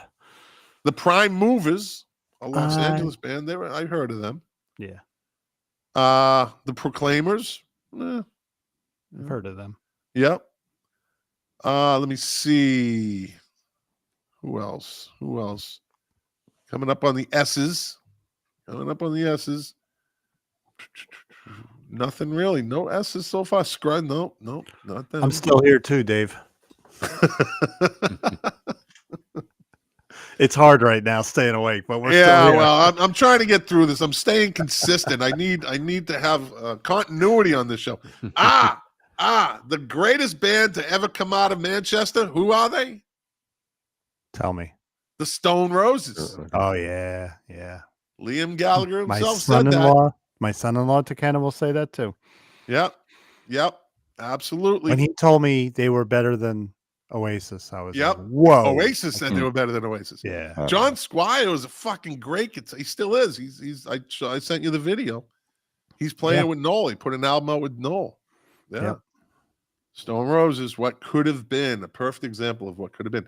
Mark, you'll like this one. The Style Council. Oh, yeah. Came out in 83. Fresh on the heels of the Jam. Yep. That first Let's singles see. are good. Testament came out in An 83. underrated metal band. Alex Skolnick plays jazz. He's a good player. So this album, Then Jericho, I got their first album. It was actually a pretty good album, but they never made it anywhere. I gave it a shot, though. I tried to help them. And finally, let me see. I don't think there's any next. No, it's V. Let's see. Finishing it off with nothing really. The Water Boys. Oh yeah. This is the C. One of my favorite albums of all time. That's a Perfect great album. album from start to finish. Listen to it on St. Patrick's Day. The Water Boys. This is the C, gentlemen. If you've never listened to it, I have. fucking great album, man. Yes. I like all their stuff. Yeah, Fisherman's. What is it? The album after that was Fisherman's Feast. Great album. Mm-hmm. White Lion. White Lion came out in '83. I like them. Everyone hates them. I like them. Yeah. And as I always do, I go to the very last one, and it is Zvuki Mu. ZVUKIMU. Zvuki Mu. Are they a Zydeco band? Fuck, they are. I like the early stuff better. Like the early stuff. You would, Lou. All right, let's see who broke up in '83. Let's see who broke up in '83. My parents broke up again. Oh. They got remarried and divorced. In You fucked us up that night. There's a reason. You fucked us up that night, buddy. There's a reason Lou's dressed You in got black us good tonight. that night. It was like 74 or something. The '70s was 1970s. Yeah. Oh, my parents broke up. I'll never forget that year. Oh, Jesus Christ. Lou, don't get me crying, Lou, because you know I'm gonna start crying. You know why I'm gonna say. That's okay, buddy. I understand. The Beat, known in the United States as the English Beat, they broke up. Hence, General Public started. The Carpenters broke up. Yeah, well, I wonder why. They didn't break up. That's not a breakup. Oh, that was a She breakup. fucking died. She left the band. Yeah, permanently. Doesn't matter how you do it. She fucking left the band. Richard never said I'm gonna continue on with someone else named Karen. Nah, she left the Dawn, band. wasn't there 7,000 Dawns or something like that? Fucking broke her contract. So half of Leonard Skinner left the band. Yeah, exactly. They quit. Yeah. They quit violently. This one upset Mark, Lou. This one really upset. Fun Boy 3 broke up in Oh, 1983. damn it! Yeah, I know. Oh, Oh, this is a great. This band. Why they didn't make it, I don't know. The Hugh Beaumont Experience. Ward Cleaver. ladies What and gentlemen, the Hugh Beaumont Experience. Beaumont Experience. Ladies Give and it up, gentlemen, give the it Hugh up. Beaumont Experience have left the building. Okay. Did you guys? Fun Boy 3 covered Our Lips Are Sealed. Yeah, they did. Good Right. one, Lou. Good. I can't believe this band made it this far. Humble Pie broke up in '83. Really? Wow. Fuck. Yeah, Well, What were they doing? yeah. they Who, They reformed. were a few digging it times. out. Is what they Who were was- doing. who was in the band at that point? The Love Unlimited Orchestra broke up in '83. Wow. Oh, Wow. And they were never anything without Barry White. So No, yeah. yeah, they were still a band though. Hmm. You know, they made their mark in the '70s. The Misfits broke up in '83. wow, that long ago. Yeah. Yeah. Mission of Burma, a great Boston band. That's when I reach for my revolver. Yeah. Did you ever hear that song, Lou? Yes. Mhm, yeah. Mission of Burma. Who did? I think the Foo Fighters did a remake of that, I believe, or Moby. Yeah. No, Wow. Was it Moby? Moby. And they had to take out Revolver because MTV wouldn't let them put Revolver in the song. I think it was Moby. It was Moby that did it, I think. And they changed the word revolver because it's a gun. We can't have that. It's MTV. When the bullet hits the bone, wasn't that? Yeah, 83 right, too? right. They didn't fucking mind that, did That they? was like the same year, wasn't it? Down, down, down, down, down, down, down, down, down, down, down. You know, Golden Earring had their two big hits were long songs. Yeah, they were. They were the first. Were they the first band to have like number ones in 2 different decades or something like that? They have a distinction. They have of that. some. Yeah, they carved their niche somehow. I'm Roxy sorry, but- Music. Twilight Zone had the stupidest lyrics ever written. Yeah, it wasn't I'm exactly falling into the best. Twilight Zone. Yeah. This is This a is madhouse. mad, Oh, God. Yeah. Roxy Music broke up in '83. And they broke up with a bang because Avalon was one of my favorite albums. Yeah, ever. One of the songs on my finely manicured playlist. Which one? The song Avalon. Oh, Avalon. Yeah. Rufus. They were never anything without Chaka. Yeah. And how fucking hot was she in the 70s? Oh yeah. Go watch a video of Chaka Khan and Rufus. Mhm. I'm telling you, Yeah. that she was fucking fine. Yeah. Like, and she stayed a good looking girl too. She did. was a Mhm. good Yes, she looking did. woman Yeah. too. Yep. Yeah. But in her day, buddy, she was a fucking Chaka. knockout. Super sexy. Chaka, chaka, Yeah, man. Yeah. chaka, chaka, chaka, chaka. Hey, Lou, see how Scott's sneezing? Now, you read The Stand from Stephen King. This is how The Stand started. One guy coughed. sneezing. Oh my goodness. I coughed. Captain Trips. Let me drink some more. I'm going to be walking through the So- Holland Tunnel on bodies soon. So because of we're, Scott. we're gonna be doing the podcast when the people kick Scott's door in. still getting, yeah. You're pounding at my door. Yeah, they the original made for TV one was good. The Stand. Yes, it That was It Kathy really- The Bates. remake was horrible. Oh yeah. The original one had what's her name in it? The Molly porn, the Ringwald. porn girl. Molly Ringwald. It was No, she had the porn girl too. The blonde that was she did the underage porn and she wasn't got Tracy caught. Lords. Yeah, Tracy Lords was in it. Yeah, Really? Psycho. You know Wow. what made it good, though? They used Don't Fear the Reaper as the theme. That was the beginning. That was the opening. Yeah. That was right. Good But- one, dude. But that's not Blue Oyster Cult doing it. No? Oh. Nope. Oh, It's not. They Ooh, use got it cheap. so. I think they got paid for it, but there was some kind of there's an issue with that. It's a recreation. ABC You know- didn't want to pay Blue Oyster Cult for full performance, right? you know maybe, that maybe. fucking remake. They want to take the cowbell out, and you don't do that. No, you just don't do that. You know they're fucking remaking the Ultimate TV fucking miniseries. It was over 2 nights it ran. They're fucking remaking Salem's Lot. No, Why? don't tell me that. Really? Don't They tell me that. are, dude. They I are. knew they were going to do it sooner or later. I'll tell you what. I told my wife, I said, there's no, she watched it in the Philippines. And when she heard that, she's like, no, they can't do that. I'll tell you Some what. things you need to fucking, they never Don't redid fuck with. Trilogy of Terror. Have- Greatest. Was that not That scared the one shit out of me. segment? There's a 3 stories in Yeah. Trilogy of Terror. Yeah. That Karen Black was in all of them, but that Speaking of last one Speaking of sexy, fucking stuck in everybody's Oh, craw yeah. to Oh, that this was- day. that little critter. Yeah. Look, what we we say, can- Mark? We can have hope because when they said they were remaking it, I was pissed off. I'm like, no, they did a great job with it. I never watched the maybe- second part of it. It was good. It was good. Yeah. And just that I think what made it for me though was the guy that played So- Pennywise. He was good. You know, what's his name? Oh, Skarsgård wasn't one of the Skarsgårds. yeah. That same dude. I think he's playing. He's actually, I think, playing the vampire in. I bet you it's the same producers Bill and everything. Skarsgård. Is it Bill Skarsgård? Might be He's good. in the Crow, right? He's doing the Crow too. He's doing The Yeah. Crow, yeah. Yeah. Have high hopes. I mean, if And- it's and the it was same just- people behind it, could be it was good. just- All right. It was the All Skarsgård that played Randall Flagg in the shitty remake of The Stand. Yeah. I didn't watch the remake because they took I watched- Ash Can Man and made him a black woman. So Did they? some shit like that. Well, I thought Ezra Miller played him. Ash Can Man in the remake. Yeah, No, there was Yeah, some. They did some. They swapped one of the characters. they swapped. It was the Larry Underwood character. Yeah, But, yeah. But the thing was, too, it was lame. It was fucking. It was just Yeah, lame. Larry Underwood is the fucking. He's the whole movie. in a lot of ways, yeah. Especially going toward the end. Yeah, Yeah, you know somebody. baby, can you dig your man? My father's friends. One of his friends. She came up with a good concept or a good a theory on that. She said the book, The Stand. It's like he ran out of ideas. It's like because it just ended. You know what? It was Oh. It's kind like of like he ran out of ideas. it Like was the like- climax. it was should have been- Apocalypse Now. He was writing it. He was on a tangent. Francis Ford Coppola was writing the script while he was making Apocalypse Now. Francis was able to have a great ending.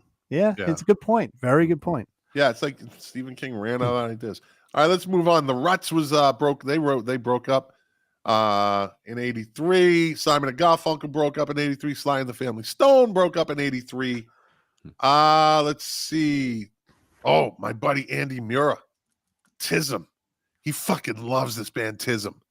Tis. And they're an Australian band. Who? Yeah, Hmm. Australian band. They do these like crazy I don't. It's like concept fucking songs.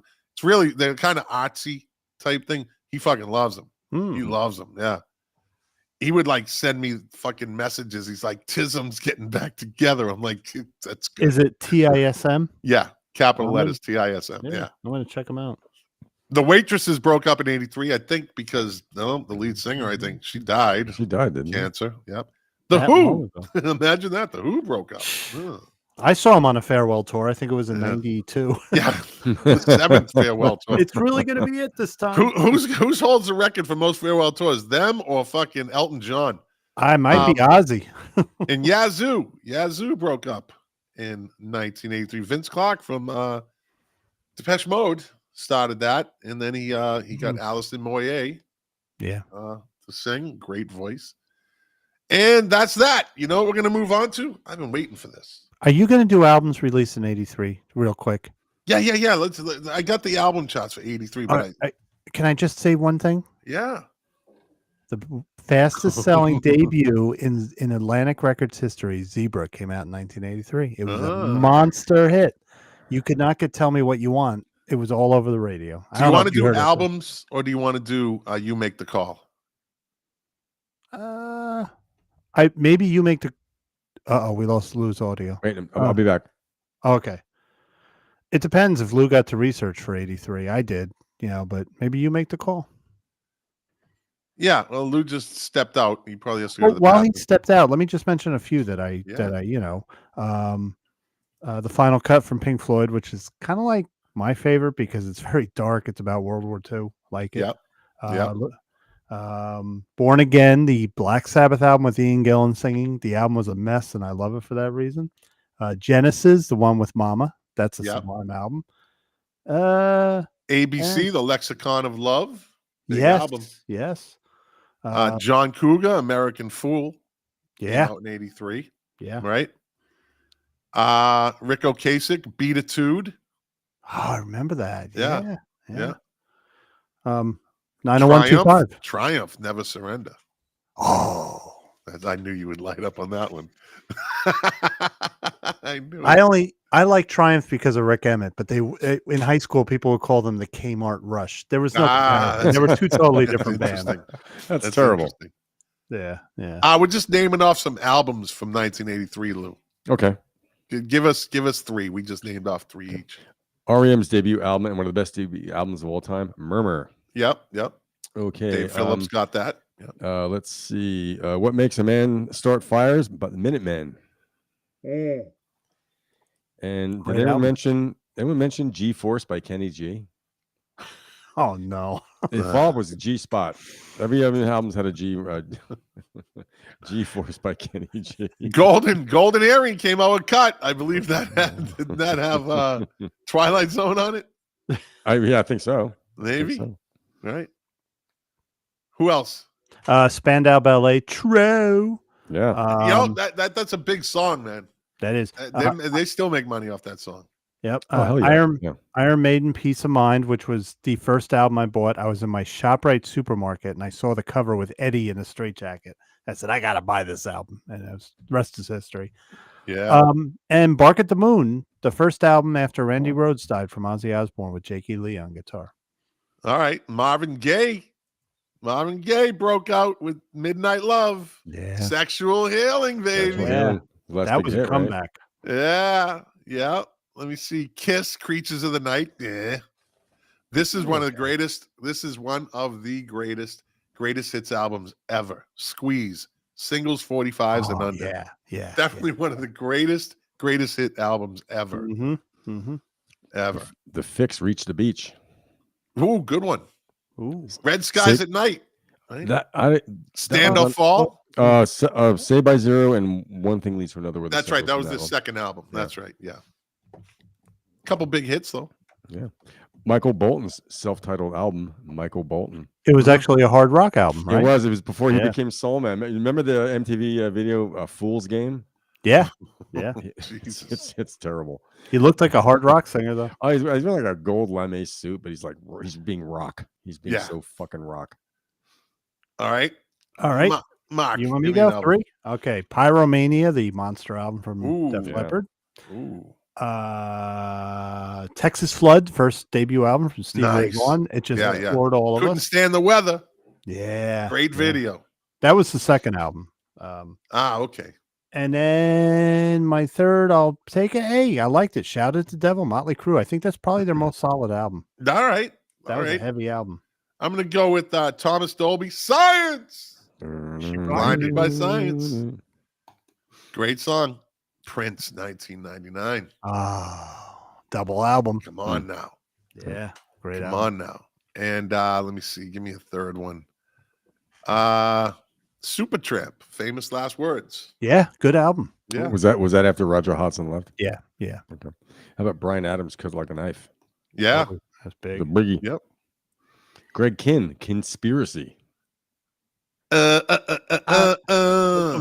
That had Jeopardy. Yeah. Oh yeah, that's right. I Yeah. lost on Jeopardy. Yeah. That song's more famous than the fucking Yes, it really the is. real song. They Weird Al cover. Yeah. How opportunistic. Mark? Carl, Oh, Lou, I'm sorry. Go ahead. Got Go one ahead. more. Yeah. Tears for Fears, The Hurting. Yeah. Yeah. Yep. We mentioned that earlier. Mad World. Mark. I'm going to go with Infidels, Bob Dylan. That was a very good album. Dio, fresh out of Black Sabbath, recorded Holy Diver. That's probably his best album he ever did. And for my third, I'll go with The Whammy by B-52s. Whammy, kiss me, Yeah. whammy, love. I had a friend on the block that liked B-52s, and B-52 fans were always a little different than everybody else. You know? Oh yeah, I liked them. I liked Yeah, them. I liked them. Cindy Wilson just turned 69. I think she just turned 69. Wow. Right? So 67 or 69 or something. I'm telling you right now, Cindy Wilson had one of the best voices in music. Is she the brunette or the blonde? No, she's the blonde. She's the blonde. Okay. She sings "Give Me Back My Man." Oh, Right? yeah. She has like a pure, strong voice. Yeah. Like she really can belt it out, and it's clear, and it's just a solid voice. Right. But because Kate Pearson had a nice voice too, Candy, but Yeah. Cindy Wilson had a strong voice. Her voice always seemed to overpower Kate Pearson's, but we'll never get the credit. We'll never get the credit because it's the B-52s. Right. And Kate Pearson seems to be known more as a singer. She sang a lot on REM's Out of Time album. She's on a lot of it. Yeah, You know, she did but- that Iggy Pop song, Okay, Candy. Yeah. That was kind of a weird song. I like it, and then I don't, then I do. I don't know. It's catchy enough. Yeah. Youth of Today by Musical Youth. Pass the Dutchie on the left. With Donna Summer, right? Pass the Dutchie on the left hand side. So whenever I watch, that's little children. That's Yeah. pre-pubescent smoking weed. whenever I watch Premier League on Saturday and Sunday morning, and then the guy goes, he passed it to the left hand side. I got to sing that song. But the Dutchie isn't, it was that became the word for weed, but a Dutchie was like a crock pot. That's Really? that they took an old like Jamaican what do you call it, like a kid's song. And they I believe they turned it into that song. But the Dutchie pass it to the left became the weed thing. Culture Club, Kissing to Be Clever. That was a big one. Was that the And- first with Do You Really Want to Hurt Me? No. Okay. No, it was actually, yes. Okay. Yes. That had I'll Tumble For You, Do You Really Want to Hurt Me? Time. Time is a great song. But Yeah. so they start the album off with White Boy, and if I remember correctly, it's a good song. It's a fucking good song. Like I said, that album, it's nothing like you would expect to hear because people jumped right to this second. They became kind of popish, but they had a really good sound on their first album. But that's like so many British bands, right? Well, they had this sound. they had to pump it out because the record company was like, they're big now. Let's strike while the iron's hot. Exactly. Adam Ant, Friend or Foe? Friend or Foe? I believe that was his first solo album. Was there a big hit off that, or Yeah. It had Desperate but Serious and Goody Yeah. Two Shoes. Goody Two Shoes? Goody Yeah. Two Shoes. I thought he was cool looking when I used to watch him. I He was said, "Hey, he's good. cool." He Yeah. was good. Yeah. I looked like him when I was Good young. drummer. Yeah. I think the drummer in Adam Ant went on to play with Tears for Fears, I think. Well, Bow Wow Wow was the Ants, but the drummer when Adam Ant was solo. Is that who you're talking about? No, I thought when Adam So Ant Adam and the Ants, they on his Malcolm, solo. Yeah. I'm saying Malcolm McLaren kind of had the band kick Adam Ant out and brought in Llewellyn. What's her name from Bow Wow Wow? The girl. Annabella Llewellyn. Yeah, and it was the same band. The guitarist played with them for a while, but then he jumped back with Adam Ant. I don't know who his drummer was when he went solo. Is that who you're talking about, Lou? Yeah, with the big hits he had. I was Adam and the Ants. Yeah, he was big. Adam and like the Ants. So they were like stand-up kind of drummers. They had they did a lot of snare Burundi drumming. That was the style. Yeah. Very tribal. Had a great sound. Adam and the Ants had a great sound. Yeah. Well, so did Bow Wow Wow. But yeah. All right, give me one more, Lou. The Replacements, Hootenanny. Lou? I mean Mark? I'm Lou now. Okay. Gonna go a left field one. Travels, the first live album from the Pat Metheny group, and it was a Lou. I highly advise it if you haven't heard it. If you want to hear some good drumming and good jazz. Okay. Well, there was a lot. I get a bunch. So Built for Speed by the Stray Cats. Right. But I got some for the list later on for the singles and then albums. Yeah. So okay. I'm still here too, Dave. Dave Phillips, King of the 45s, 840. I'm still here. You're the man, buddy. All right. So Dave Phillips is here to play You Make the Call.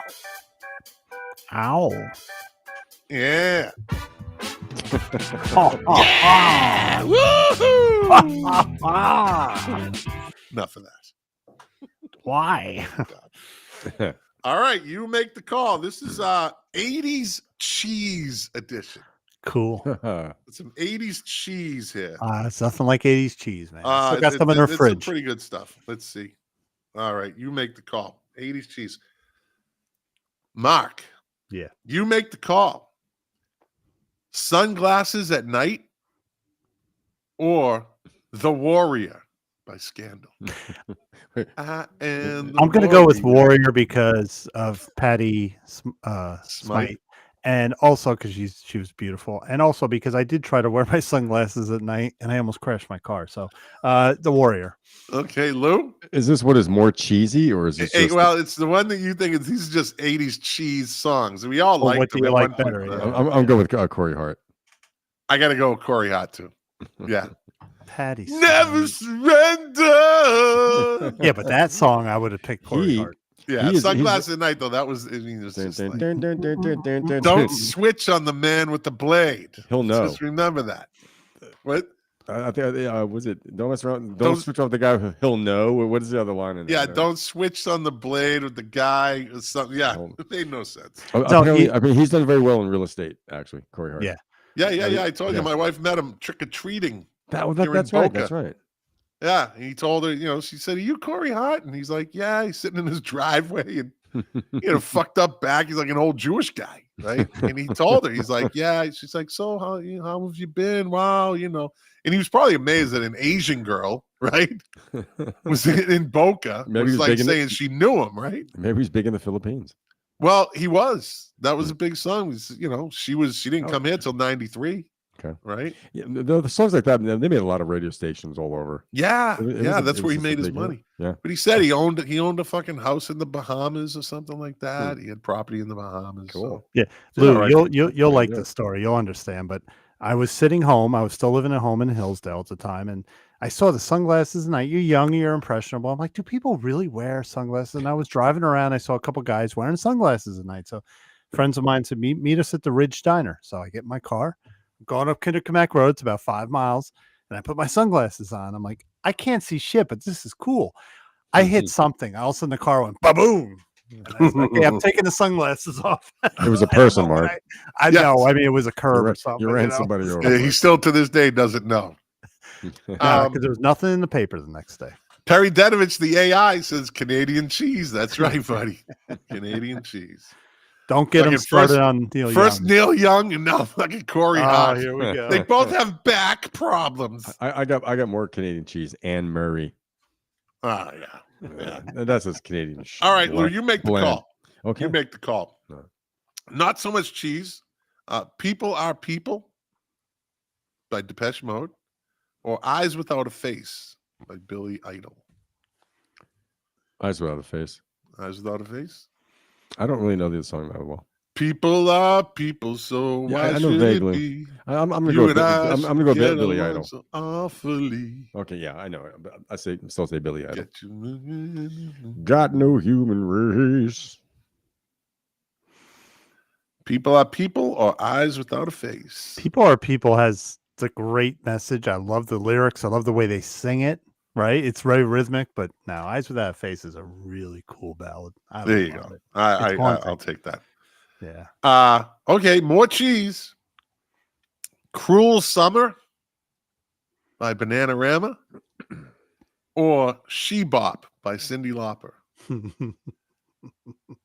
80s cheese. I do like the video where Cindy's sitting in the back of the car and the steam's rising from her lap. But Cruel Summer is a cool song with the pop, pop, pop, pop, pop, pop, pop, pop, pop, pop. Yeah, it's a cool song. Yeah. I think it's Cruel Summer or She Bop. Or Cruel Summer. She Bop. I think She Bop is cheesier. But well, that's why I'm wondering the criteria of this nature of this. But I think Cruel. That's my favorite Bananarama song. I think it's a great song. Yeah, I mean, if I had to pick one for a desert island, definitely. Those are my girls. Cruel Summer, They've been my girls for a long. I got the Greatest Hits album, buddy. I dated one in the '80s. Oh, get the fuck out of here! I was a Spice Girl. Sorry. Did you go to the Ridge Diner with her? Bananarama were all good looking. Spice Girls. I dated Old Spice. Oh no, one of the Spice Girls was cute. Posh. I liked Posh. She married David Beckham. Snob. She was stuck up. That's why I liked it. Was it Sporty? Was there Sporty Spice? Yeah, there was a Sporty. Baby Spice. Baby Spice. That's creepy. There was Chinese Five Spice.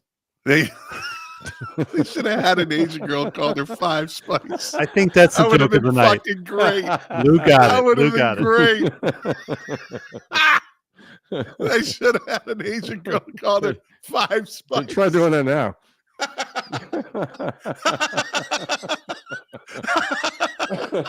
Why didn't I ever think of that? You can certainly Five Spice. Bitchy Spice. Oh, Jesus. I liked Allspice. I liked Allspice. Okay. All right. Here we go. Bitchy Spice. I like Five Spice better than the Asian. The Asian. She didn't make the cut. She couldn't sing. No. She couldn't say her L's. Oh shit. She It's a clue. Tell me what you want, what you really, really want. She couldn't finish her sentence. Or she screamed like Yoko. Tell me what you want, what you really, really want. What you want, what you really, really want. What you want, what you really, really want. What? She finishes every sentence with what? They should form the band again. Ow, it hurt she could lead it. Tell me what you want. And for young, what you want. What you really want. 15 minutes. Fucking Lou. Why do I see Peter Griffin at a Chinese restaurant meeting this girl? I'd like the. Tell me what you want. Tell me what you want. What you really, really want. Lois. Well, you're very. She can't say her else. Very. Oh, God. Tell me what you want. What you very want. Five Spice, Baby Spice, Sporty Spice. Don't do it. Scary Spice. I'm getting Posh Spice. Don't start. Five Spice. Oh, I'm getting a headache.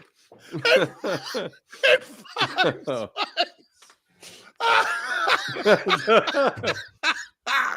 I pulled a funny, dude.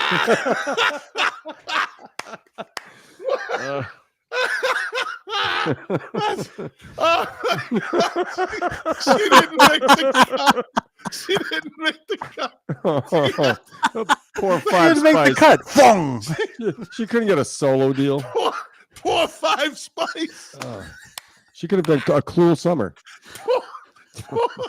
Poor Five Spice. Poor Five. She She She went There's a back to the streets. documentary somewhere about Five Spice. Behind the music. So Behind the, searching for Five Spice.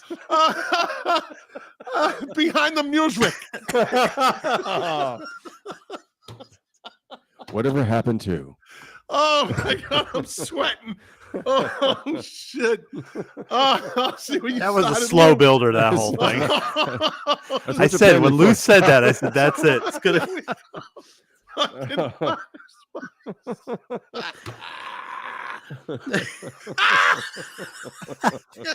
I see. She's got the Chinese dress on. The whole bit. It's got the Like little Kill fan Bill. Little And fan she- going. She got the fucking silky Chinese dress on. Okay, come on. Oh. Those are the Japanese, aren't they? Yeah. Kill Bill was. I was saying Kill Bill. That's my man. And she got the chopsticks in her hair. I think on TikTok. And she goes, I say, with the little shoes with her feet jammed in the shoes. Or feet are bound up first. She, Oh, Step away. Hold on. the comments are coming in. Shit. Oh my God. Fucking Five Spice. Chinese Five Spice. I gotta move on. I guess I'll stay on this for the next 20 minutes. Fucking guys. Okay. Fucking move on. Oh my God. Fucking Lou just knows how to light Oh, fires. fuck you, Lou. I'll tell you what, Lou knows how to light fires, Yeah. buddy. Oh. Every once in a while, he becomes the fire starter. He's not the professor, he's the fire starter. Well, you threw gasoline. Oh, Yeah. no, Jesus. Lou. Okay, Mark, Yeah. moving on. What are we doing? 80s cheese. Somebody's watching me. Or Jungle Rub. God. Look at Kevin's comment. Jungle Rub. It's fried rice, you plick. Fried rice, you plick. Holy shit. We're going into Don Rickles territory here. God. Oh, Dean Martin celebrity roast. Okay. Are you okay Somebody's there? watching You are me on red, Jungle Scott. Rub. You are very red right now. I'm fucking dying over here. I'm sweating. I gotta This turbo iced coffee ain't helping. I gotta go with I Rory feel like somebody's watching me. raw race feel. Oh, Jesus Christ. Oh.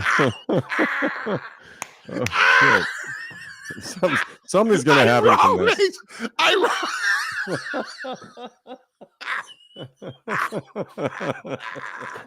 Oh, boy. Oh, fucking dying. Oh, turn the air conditioner higher. I think he pissed his pants. I raw race. Hello, Ruby. Scooby. Hello, Scooby. Oh, what the fuck? Oh, I raw. I Rory's feel like. All right, Lou, fucking move on. Moving on, buddy. I'm gonna fucking have a heart attack here. Somebody's watching. Somebody's Oh watching my me. God. Oh. All right, Lou. Is somebody's? I like the lock. I like the Lockwell. So I think I like Lockwell better. You like Rockwell? Yeah, I think Lockwell. He got it. I'm gonna go with Morris Day in the Time, Jungle Rub. I'm thinking Steve Miller. Yeah, that's what I thought too. That's the 70s. Oh my Jungle God. Love. All Run right. Rumble that's my love. It's driving me rad. All right, Lou. Here you go. Making me crazy. Take on Me by Aha or Missing You by John Waite. Ooh. Take on Me is cheesier. You know something?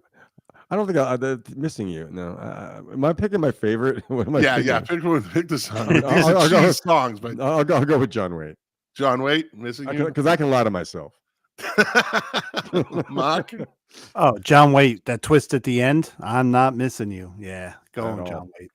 All right. I was never a big fan of Take On Me, right? I think the video got a lot of attention and it made it. But then I heard the orchestral version. Have you ever heard it? Where he No. sings it, he sings yeah, it and you with an mentioned this, orchestra. though. Yeah. And all of a sudden that has a whole new meaning. Like the words, the lyrics have a whole different fucking feel to them. That I felt that when Don Henley sang "Boys of Summer" acoustically on the Howard Stern show. I realized how sad that song was. I didn't know when you hear it sung slow, and sometimes you hear a song in a different take. Oh. You get to know the real song. Yeah. Take On Me is a beautiful melody, you know. Yeah, I gotta go with Take On Me. Missing You was that was a big song though. Fucking Yeah, it sweating. was. Jesus Christ. See, we're up in the north. I'm in the northeast. I ain't sweating. It's 20 degrees up. I got my room at like 63 degrees in here and I'm still sweating. I think I pulled a muscle. Do you ever pull a muscle in your armpit? It hurts. I think I did that laughing. All right, Lou, here you go. Battle of the Females. Sheila E. Glamorous Life. Dun, dun, dun, dun, dun, dun, Without dun, love, dun, there dun, is dun. Or Glamorous life. the aforementioned Chaka Khan, I Feel For You. Chaka Khan. You like I Feel For You better? Oh yeah. Mark? I'm in love with Sheila E. Glamorous life. I gotta go. I just think I love the Chaka Khan song, Chaka Khan. I do too. I love that song, but Glamorous Life just has a whole different feel to it. It's just I just like it better. They're both again. There's no wrong answers here, by the way. Like, By the way, how would Scooby Doo sing Well, Chaka Khan? Not according to Dave Phillips. Rocka, What's it? Rocka. They How would Scooby Doo? Scooby Doo would go Rocka Ron, Rocka Ron. I'm doing a dog. All I right. think I love you. Dave Phillips says they both suck too. There you go. He's done that twice. I think he's talking about the Take On Me, Yeah. John Wayne. And- because- I think so. Yeah. Yeah. All right, Mark. Let me see. I abstained from the second one. Mark, Hold Me Now by the Thompson Twins. Hold me now. Yeah. I have a picture. Dun, Yeah. dun. You on my wall. Or Head Over Heels by the Go-Go's. Head over heels, head for the young. Head over Ooh, I heels, love them both. I love them both. head over heels.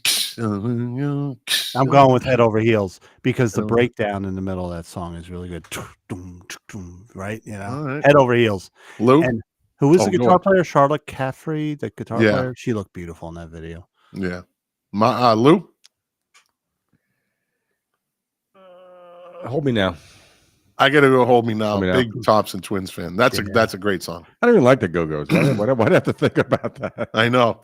Oh, the two Lou, of you. The two of you. West End Girls. Eh. West End Girls. Pet Shop Boys. End Girls. Or Ba-boom. Berlin. No More Words. Pet Shop Boys. I didn't like that stuff when it came out, See. but on You Red, learned to like it, right? I learned to like it. Yeah, Appreciate it. Yeah, and I will That thank you song for has that. some longevity. Like the synth pop icon, reluctant, like it's fucking catchy. But as time has gone on, I've learned to like appreciate that stuff. Listen to the album Behavior. by the Pet Shop Boys. Yeah. Oh, good album. Fucking great album. You Yeah, write that listen to it. shit down. Write it down. Behavior. Listen to it. Yeah, that's a great fucking album. Mark? Gonna go with Pet Shop Boys. I the way he sings the verses was just so cool. So it's, you know? yeah, kind of rappy, kind of a rap. Call Yeah. the police. There's a madman around, running around. Yeah. Yeah. And I love the High other bars. song. I That's love loaded the and pointed at your head. yeah. Boom, Yeah. Boom, boom, boom, boom, boom. Here you go. Two more. Mark, Radio Gaga by Queen or Mhm. the Bengals Hero Takes a Fall? Oh, I love the song Radio Gaga. Gaga. I love it. So I'm going Radio Gaga. Gaga Gaga. Or is it Radio Raha? All we Lou? hear is Bengals. fuck I you. gotta go with the Bengals. I never liked. Fuck you too. I don't like Radio Never Gaga. liked it. That's a great song. Never liked it. Yep. I wasn't a huge Queen fan. I'm not Really. me neither. You know, I'll tell you what. There was Oddly time if you enough- said that, people would look at you like you're fucking crazy. But Well, I don't that know. album that was on the works, that was the first Queen album that I actually found myself skipping songs, and I never Okay. did that before. Like they started to have their throwaway tracks with that album. Yeah. All right, last one, Lou. Alphaville, big in Japan. You know that song? When you're big in Japan. All right, A big in little bit. Japan. All right. Yeah. Or Dead or Alive, you spin me round. Dead or Alive. Mark? Oh, Dead or Alive, Spin Dead Me or Around. Alive, That is a yeah. great Right. fucking song. It is right. Yep. Yep. Dead or Alive was a good group, man. They were, That for singer was what they cool. did, they were good. Yeah. They were good. All right, gentlemen, that's that for that. We got that. Ooh. I'm gonna jump into some movies from '83. Film. All right, we're at 2 hours. Make it So quick. Film. I don't even know if my son made it home from work. I'm checking to see. 5 Spice on film. All right. oh man.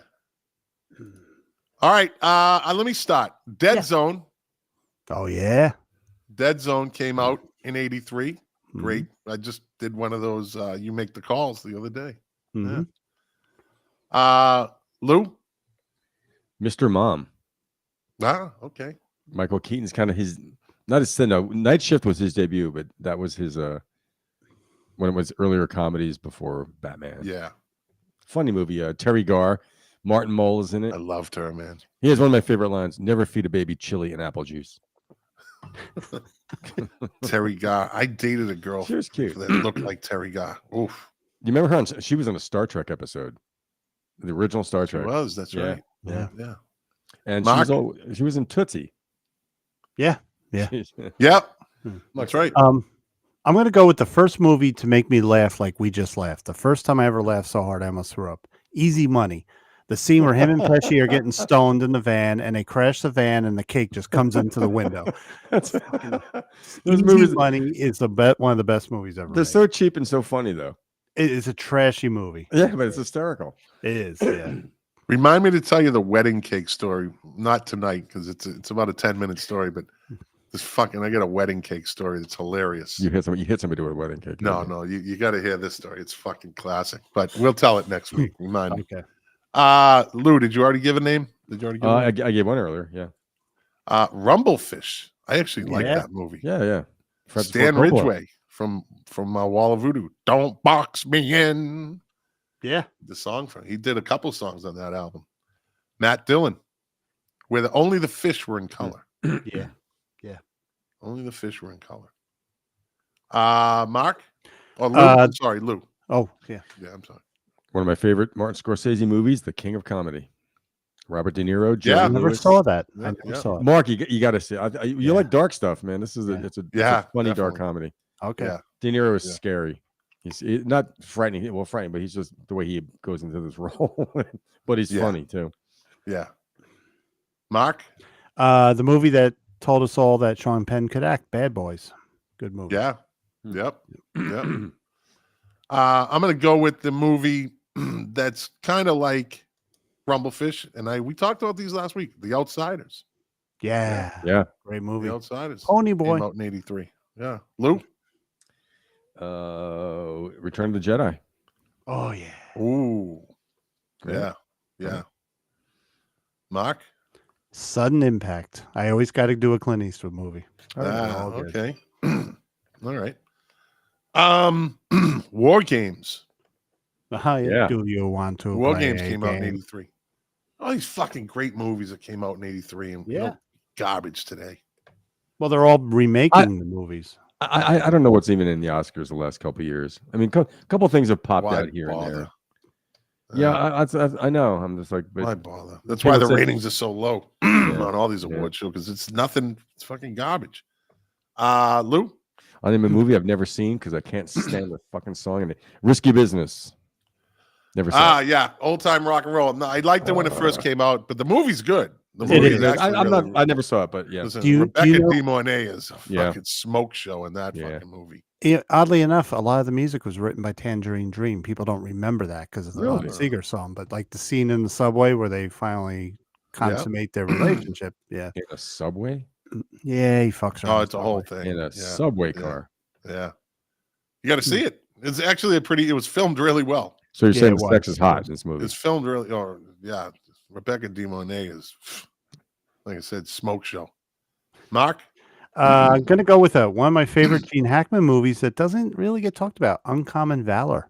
That was a good movie. Yeah. Yeah. So I made the mistake of finishing the book the day this movie released. I timed it perfectly, right? And I went and saw Cujo, right? Yeah. This was my first fucking reality check to where movies and books are absolutely can be polar opposites. Absolutely. Everything got changed. The ending got changed. The whole thing got changed. Especially with Stephen King. It's hit or miss. Some of his books translated well, some didn't. I mean, the end of the book when the cop knocks on the fucking window and the lady gets out and he's talking to her and they were locked in the car, her and his son, and the cop says, I'd like to ask you a question. She says, what? And he says, how long has your son been dead? Like, I fucking literally dropped the book. I literally like, whoa, what? Yeah. Fucking fucked me up. So that night I go to watch it. I'm like, okay, I see the movie. And the fucking kid lives. The dog fucking has like these 3 big comebacks, like, jump scares. I was like, garbage. Fucking Also, garbage. Stephen King in the book, he inserted a slightly mystical kind of supernatural element, but not overwrought. Like it was there. That's and it was really good. The movie was just, it wasn't that good. Lou? 10 to Midnight. Charles Bronson. Yeah. Thriller. All right. That was one of his videos. Yeah. Yeah. Do you remember the one line? He uses the jack off with. Jesus. Lou was dying to get that fucking Charles Bronson. I saw he that was dying to do that. You know what? You know why? That line is a joke between my brother and I, because the guy that he chases down looked like a guy that we knew. Oh, okay. And, so every time we used to see, we used to try to do our best Charles Bronson impersonation. Not easy to do. Mark? Another action movie my dad liked and got me into, Blue Thunder, Roy Scheider. That was a good movie. Yep. Good action. I'm gonna go with another Stephen King movie that came out. This was actually, I enjoyed the book and I actually enjoyed the movie. It kind of stayed relatively on par with the book. And Christine. Oh yeah. I thought it was done well compared to next to the book. I thought it was pretty hard to fuck that up. I didn't read Cujo, but I saw. I just told you the ending. So I saw the movie, but I saw the movie. I didn't read the book though. But hey, Lou, Cujo. What's great about Cujo? Stephen King had a bunch of books that were like easy reading paperbacks. They were shorter. Cujo, Running Man, all those books. So definitely just grab Cujo if you see it at a library. The story is good. Yeah. I mean, what I told you is just one plot twist. The whole thing is just kind of. I did see the movie. Dead Zone was a good book too. Though. Yeah. I like the Running Man movie. Yeah. The book was really good. I bet. It's a short story. Short story, Lou? Monty Python's The Meaning of Life. Every sperm is sacred. That's right. Mark? Shit, I lost it. Hold on. Oh, Octopussy. Just love it because of the title. Yeah, but that was a good movie. Yeah. Clint Eastwood's Sudden Impact. He said that. Oh, you already said it? All right, I'm going to go with, you know what? Angel. Remember that movie? Yeah. Schoolgirl by day. Yeah. Hooker by night. That was an HBO movie that, like, I would turn the sound down. My dad would be like, "Are you watching TV?" No, Dad.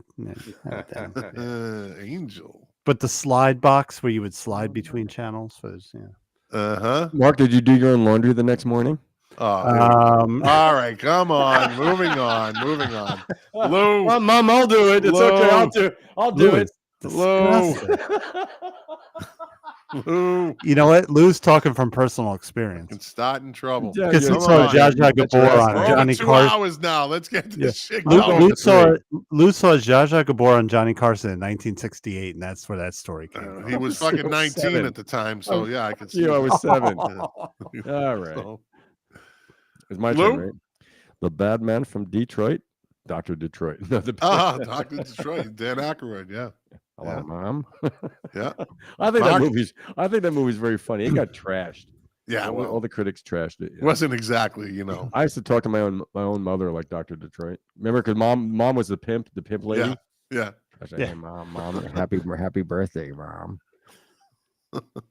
I'm gonna go with it. All their movies are great as long as it involves weed. Cheech and Chong still smoking. Great movie. Not one of their more popular ones, though. Not, but it was still funny. It still Yeah. makes me laugh. Still smoking, yeah. It's a now it went from cult classic to absolute Christmas classic. A Christmas Story came out. Thanks to Yeah. TNT. Yeah. Thanks to Yeah. TNT running it for 24 hours, it has become a ultra classic Christmas movie. Yeah. But it was nothing, it didn't really make it in the theaters. It was a theatrical release first. Yeah. But when I didn't really first make saw it, I loved it. Everyone that saw it the first time was like, "This is great." It's just old fashioned. That's Yeah. probably why Well, it didn't it's- hit yeah. big in the theaters. It's like that comedy My Favorite Year, if you ever see Hey, it. come on, Darren McGavin. Come on, man. Nobody Night nobody Stalker. else could have done that. No. Lou? Psycho 2. I like this one. Yes, I go too. That's right. Yeah. Mother, we'd like Yeah. a toasted cheese sandwich. Also, I love the sound of a shovel hitting someone in the head. It's a, it's a Yeah. certain unique Doink. sound. Done. Mark? The same year he did Risky Business as he did Tom Cruise did All the Right Moves with Craig T. Nelson. I thought that was a very good movie. All the Had a Right good Moves. story. Yeah. Yeah, it's a good story. This was a blockbuster, and the soundtrack was a blockbuster, and it was kind of a stupid premise, but it worked in the 80s for some reason. No one questioned it because of the dance scenes in Flashdance. Yeah. And she was easy to look at. Okay, Yeah. she's a welder. She's trying, you know, She's a welder. but it's just holding down a day job. She wanted to be a dancer, and the dance scenes in that fucking movie were great. Yeah. Oddly enough, wasn't wasn't it her directed feet, by Ridley Scott, who did Alien? So it has that gritty Ridley Scott look to it. Ridley Yeah. Scott directed Flashdance? I believe so. No shit. It has that Wow. look. It has that anything Ridley Scott does, like the one with Demi Moore where she was a Marine. It's got that G.I. dark Jane? imagery. Yeah. Yeah. Wow. Lou, Twilight Zone, the movie. we talked about that last week. Yeah. Yeah. Yep. yeah. Tender Mercies, Robert Duvall. Yeah. Robert Duvall. Yeah. I believe that was an Academy Award winner. I believe. Could be. Or at Yeah. least nominated heavily, I bet. Yeah. Yeah. Lou. Staying Alive, the sequel. to Saturday Night Fever. Jesus Christ. Was that awful or what? Jesus. Yeah. Yeah. Oh, I think that's what I think after that John Travolta needed Pulp Fiction. yeah. Yeah. Well, he did those baby movies like Who's Talking. Yeah. Who's right? watching? Yeah. Yeah. Mark. The movie that helped me give my son his first beer, National Lampoon's Vacation. Rusty, There you go. have a beer. Great movie. The Right Stuff came out. In Awesome 83. movie. Yeah. Great movie. Great movie. Yeah. With Levon Helm in it. Yeah. That's right, huh? He also narrates. He's the narrator of the movie too, but he plays Oh, okay. my man Levon. Lou. This is totally awful. Jaws 3D.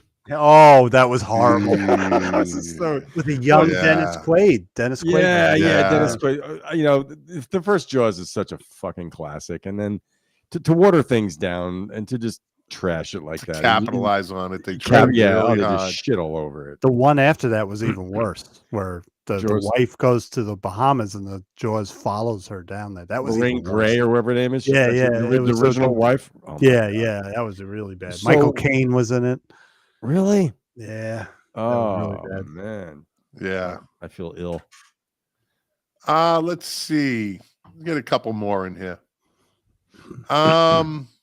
Krull. Horrible sci-fi movie. Was that the guy from Crow. Night Court? Was it the guy from Night Court in that? Richard I'm not sure. I don't know, but I just remember it not being the greatest sci-fi movie ever made. they were trying to copy Arnold, I think. Yeah. Yeah. Crawl. Lou? A crawler. Trading Places. Good Oh, movie. yeah.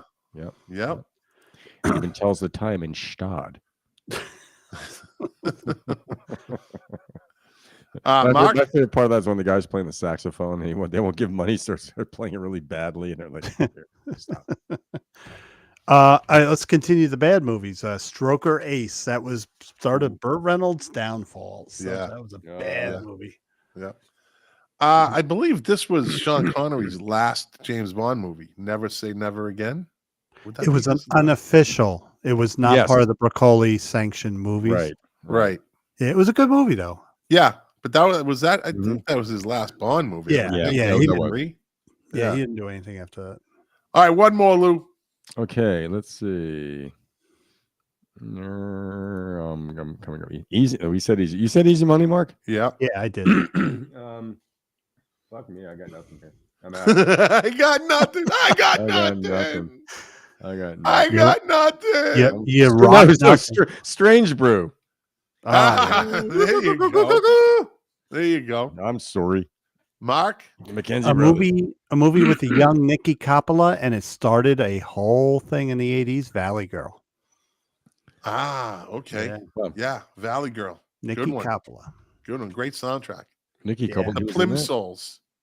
Because I'm a million miles away. Cool. Yeah. Cool song. Scarface. Oh, how cool! Yeah. Scarface came Which is out in actually a 83. kind of a cheaply made movie, right? It's I cheaply watched made. that movie. Oh, is it Sam? What was it? What was his name? Not Sam Peckinpah. Who's John who's Carpenter. Right? No, No. no. Helen The Parker. fuck was his name? He's done a lot of movies. Look it up. I know who it is. He always has these real gritty. Brian De Palma. Brian Brian De De Palma. Palma. Yeah. He did Brian De Carrie. Palma. Yeah, he did Yeah. Carrie. He did a lot, and all his movies are really. Do you ever see Body Double? Yeah. Oh, The movie Body Double. was That a actually great has movie. the song "Relax" in it. Frankie Go to Yeah. Hollywood do a whole video. That's a basically great in the film. middle of the movie. That's a great film noir movie. Yeah. So I remember. Scarface committed the crime of having Mary Elizabeth Mastriano as a Cuban. Yeah. They painted her face. Wasn't she in the Yeah. Warriors too? Or didn't she play the chick from the Orphans? Maybe that she did. her? Maybe, yeah. But Maybe Stephen not. Bauer went on to good things. Yeah. Well. He was done in Eliado in Breaking Bad. Yep. I remember being at a party, and it was probably like 85, and it had come out. I think it was on HBO or something. And I was at a party, and we were all fucked up. It was a house party, and Scarface was on, and I was all fucking ganked up, right? And I'm fucking like, and I'm watching Scarface, and it freaked me out. The whole scene when he was in his room and he say hello, and it was so fucking intense. And I already knew it, but I was never saw it when I was all coked up. Yeah. That was a different perspective at Yeah. that point. This is like a first shooter game at this point. Like I could be there. Like the girl said when she watched it, she goes, every time he did a line, I did one. I'm like, you're alive. Oh, Just You're not alive. that big. It's just not that big. You're really. The scene that freaked me out in that movie was where they cut the guy up in the shower. That Oh, freaked me sure. out. Oh And yeah, the woman that's in the hotel room, she's frightening. She's Yeah. terrifying. She it's not bothering her. a Mata. Yeah. bit. Ooh. Yeah. Yeah, Mata. All right, gentlemen. Good movies in '83. Yeah. Good movies. Yeah. 1 second. Let's move on to singles. Top hits. The top. I'm gonna do 15. It's pretty good stuff. Yeah. So the top 15 songs this week in 1983. Kenny Loggins, "Heart to Heart." Number 14, Lionel Richie, "You Are." Right. Number 13, Sammy Hagar, "Your Love Is Driving Me Crazy." Oh, great song. Yeah.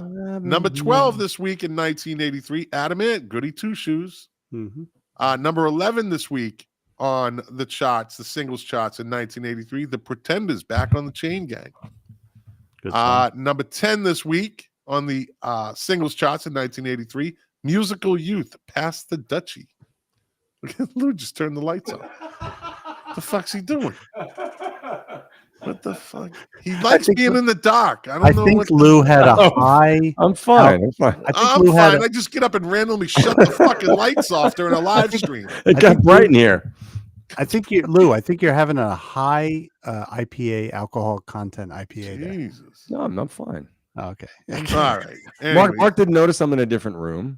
I know. I'm in my I kitchen. did. I did. Yeah. It looks You didn't nice. say it, you know, It's it's a great. little different, you know. right, number 10 this week on the singles charts in 1983, Musical Youth, Past the Dutchie. Number 9 this week on the singles charts in 1983, Kenny Rogers and Sheena Easton. We got tonight. Sheena Easton had a nice little run for herself. And then she had a nice little run on Miami Vice, too. Playing Was Don that Johnson's a girlfriend. cover of the Yes, Bob she- Seger song We Got Tonight? Probably. Oh, Did she, that's a great song. did she do My Baby Takes the Morning Train? Yep. That's She her, did okay. She did Sugar Walls. Oh, great there. Yeah, that's right. My sugar walls. I know what that means. Yeah. Prince wrote that one, I think. Let me see. Number 8 this week on the singles charts in 1983, Men at Work, Down Under. Number 7 this week on the singles charts in 1983, Eddie Rabbit and Crystal Gayle, You and I. Number 6 this week on the singles charts in 1983, Duran Duran, Hungry Like the Wolf. Number 5 this week on the singles charts in 1983, Culture Club, Do You Really Want to Hurt Me? Still a good song. I don't care what anyone says. Yeah. It's a good song. Number 4 this week on the singles charts in 1983, didn't stay long at number 4, Michael Jackson, Billie Jean. Number 3 this week on the singles charts in 1983, Stray Cats with the Stray Cat Strut. That launched them into a pretty good career for a little while. Number 2 this week on the singles charts in 1983, Bob Seger and the Silver Bullet Band, Shame on the Moon. I don't remember Good that song. That was like a country song. Ooh, shame on the moon. Midnight. Yeah. Okay. Not unlike what was that one song? Fire Lake. Okay, I like Fire Lake. Yeah. I think at that time though, I was really not in a. I like kind of just dumped Bob Seger. I Well, wasn't right really- after Me that, too, he me got too. very commercial. He got into the Yeah. commercial stuff. Make Yeah. it Thunderbirds. And number 1 this week on the singles charts in 1983, Patty Austin and Patty James Austin? Ingram.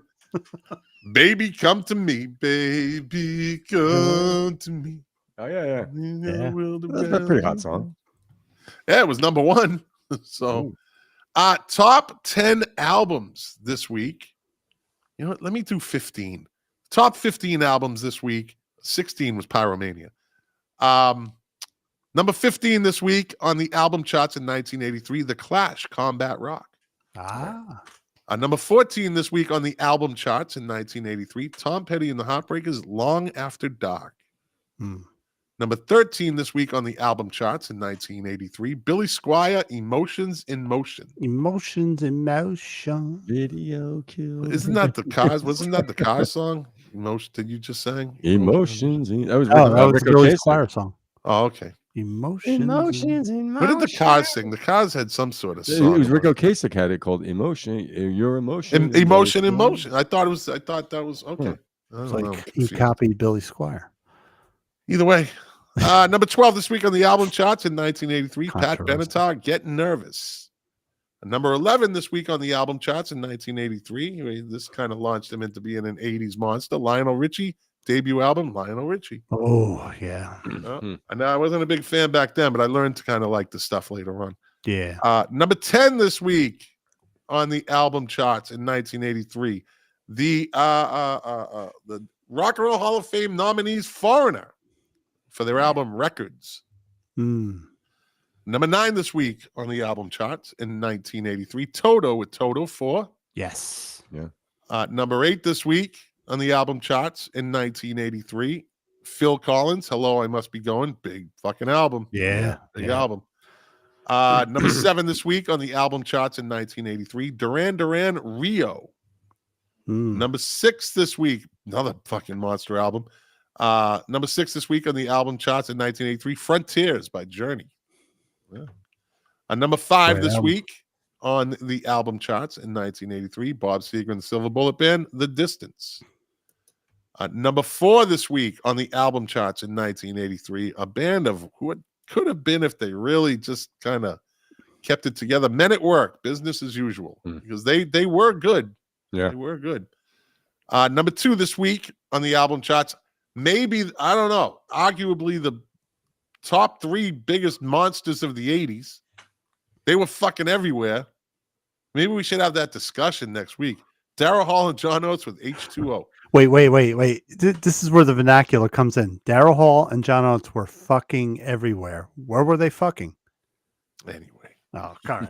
Sorry. You know. Sorry. Should have just quit with fucking from Rum Buddies watching me or whatever. Go for that. I From rum. Wait, this stuck Christmas? with that one. That Rah, was, rah, you should have went out on top, buddy. rah. No, you should have went out on top with the Chinese. I always feel like somebody's watching me. Well, they're fucking everywhere. What? alleyways? I mean, Anyway, 7-Eleven. number 2 this week on the album charts in 1983. Stray Cats, Built for Speed. And, of course, number 1 this week on the album charts, 1983. Biggest selling album of all time, Thriller. Dun, Yeah. dun. Still holds up as a great album. Yeah. All right. We're at 2 hours and 24 minutes, 25 minutes. Let's see if I can get this Holy damn shit. music done in under 2.5 hours. Let's see. I don't care about that one. He was the former. Oh, well, on this day in 2012, Roland Batista, former member of Earth, Wind, and Fire. He also worked with Tom Waits, Jackson 5, B.B. King. He was a session musician, died of natural causes in 2012. On this day in 2012, Davy Jones, the Manchester-born lead singer of the Monkees, died at age 66 in his sleep in his home in Florida after suffering a massive heart attack. Wow. Yeah. On this day in 2008, the Dave Clark 5, Mike Smith, the lead singer of the British pop band, the Dave Clark 5, this is a fucking depressing day. Died from pneumonia at Stoke Mandeville Hospital in Buckinghamshire, fucking England. Fucking 64 years old. 64. Yeah. Fuck that, Yep. man. On this day in 2000, Eric Clapton was banned from driving for 6 months after speeding at 45 in a 30-mile-per-hour zone near his home in the UK. What an outlaw. Fucking idiot. And here, The cop. Ooh, he's doing 45. On this day in 2000, Sir Elton John stormed out of the opening of his new Broadway musical, Ada, after 15 minutes complaining that his songs had been ruined. Ooh. Diva moment. Diva. I'm not happy. The bitch is back. Saturday night's all right. On this day in 1996, American musician, songwriter, and record producer Wes Farrell died at age 56. Jesus, Scott. He was one of the writers behind The Partridge Family, American TV show, and also wrote Hang On Sloopy, one of the hottest girls ever to be put in a video. Hang on, Sloopy? Did you ever see that video? Is she hotter than the girls from, was it Los Bravos? Not Los Bravos. Who was the band that did it? No, you got to watch Hang On Sloopy. You got to watch the original video. Okay. Dude, this girl is mesmerizing. Really? I shit you not. Is she as mesmerizing as Nova in Planet of the Apes? Mesmerizing. Yeah, this girl is fucking, that's the only word I could put. The original, and you'll know what I'm talking about when you watch it. Okay. Fuck, like the whole video should be her. Can you name the band that did Hang On Sloopy? It was the McCoys, right? Yes, sir. Yeah. I was wrong. Let me see. On this day in 1996, Status Quo sued Radio 1 for $425,000 on the grounds that the BBC station was breaking the law by not including their new record in the playlist. What's the law? What statute is it? I don't know. Breaking the law. On this day in 1992, U2 kicked off their North American leg of the Zoo TV tour. Wished I got to see that. Lakeland Civic Arena. Jack is there tonight, as a matter of fact. Jack and his wife are at the in Vegas. Oh, with wow. VIP seats, VIP thing for the U2. It's the second to last night. We got to get him on to here to that. tell us about it. We got to hear about this. Yeah, no, you know what I'm going to say to him. You know what I'm going to say to him. What? We'll say, well, it really wasn't U2 because Larry Mullen wasn't there. So good point. And it's not really. Good you know point. me. It needs to be a complete. You got a point. You got a point. Yeah. Now, who's the drummer that's filling in? I think Larry Mullen actually chose the dude. I think it's somebody he knows. Yeah. So is Larry Mullen in that rough shape at this point? He's just beat up. I guess he's probably got back and shoulder problem. Back. Older. Well, he's about my age. Older drummer problem. Yeah. I mean, the shoulders start hurting. Is he? I don't know. Well, how old are you, Lou? 62. You're probably right. He's probably about that. Yeah. I read an article back in the I'm 54. early 80s where him and Max Weinberg were both interviewed on Modern Drummer. They both had multiple surgeries done on their hands. Yeah. All these bone fractures and all this nerve shit.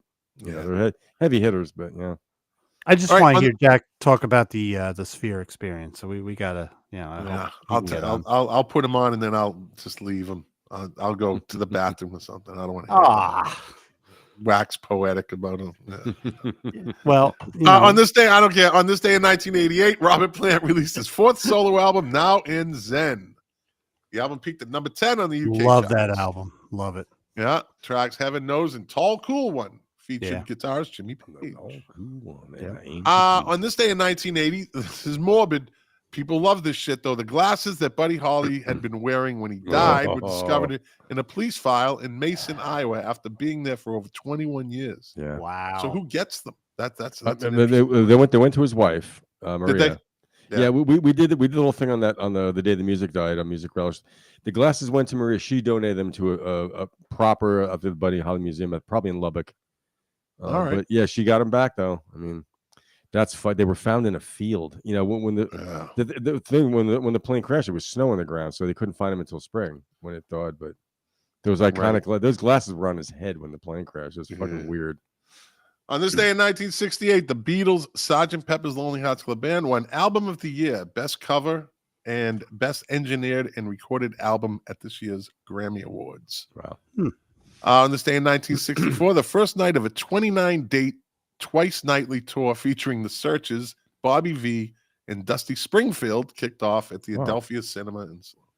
And on this day in 1964, the Hollies appeared on the music show Thank Your Lucky Stars. The British television pop music show made by ABC Television was broadcast on ITV from 61 to 66. And for millions of British teenagers, it was essential viewing. Let's see. I like this kid. Born on this day in 1984, Mark Foster from Foster the People with that song Pumped Up Kicks. It's kind of a those lyrics are creepy interesting. song. Yeah. Born on this day in 1976, Ja Rule, U.S. rapper Ja Rule. Let me see. Born on this day in 1972, Saul Williams. He had a one-hit wonder, I think, a hip-hop song.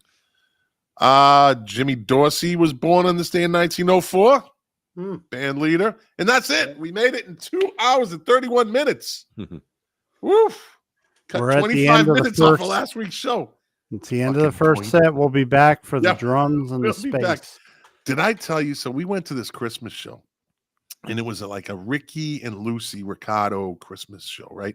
And we went there, and you think it's going to be fun, and the place was fucking. It was at this place in Pompano Beach, like their cultural arts center, and a lot of people are there, and they were like, the fucking tickets weren't that cheap. They were like $50 a piece or something.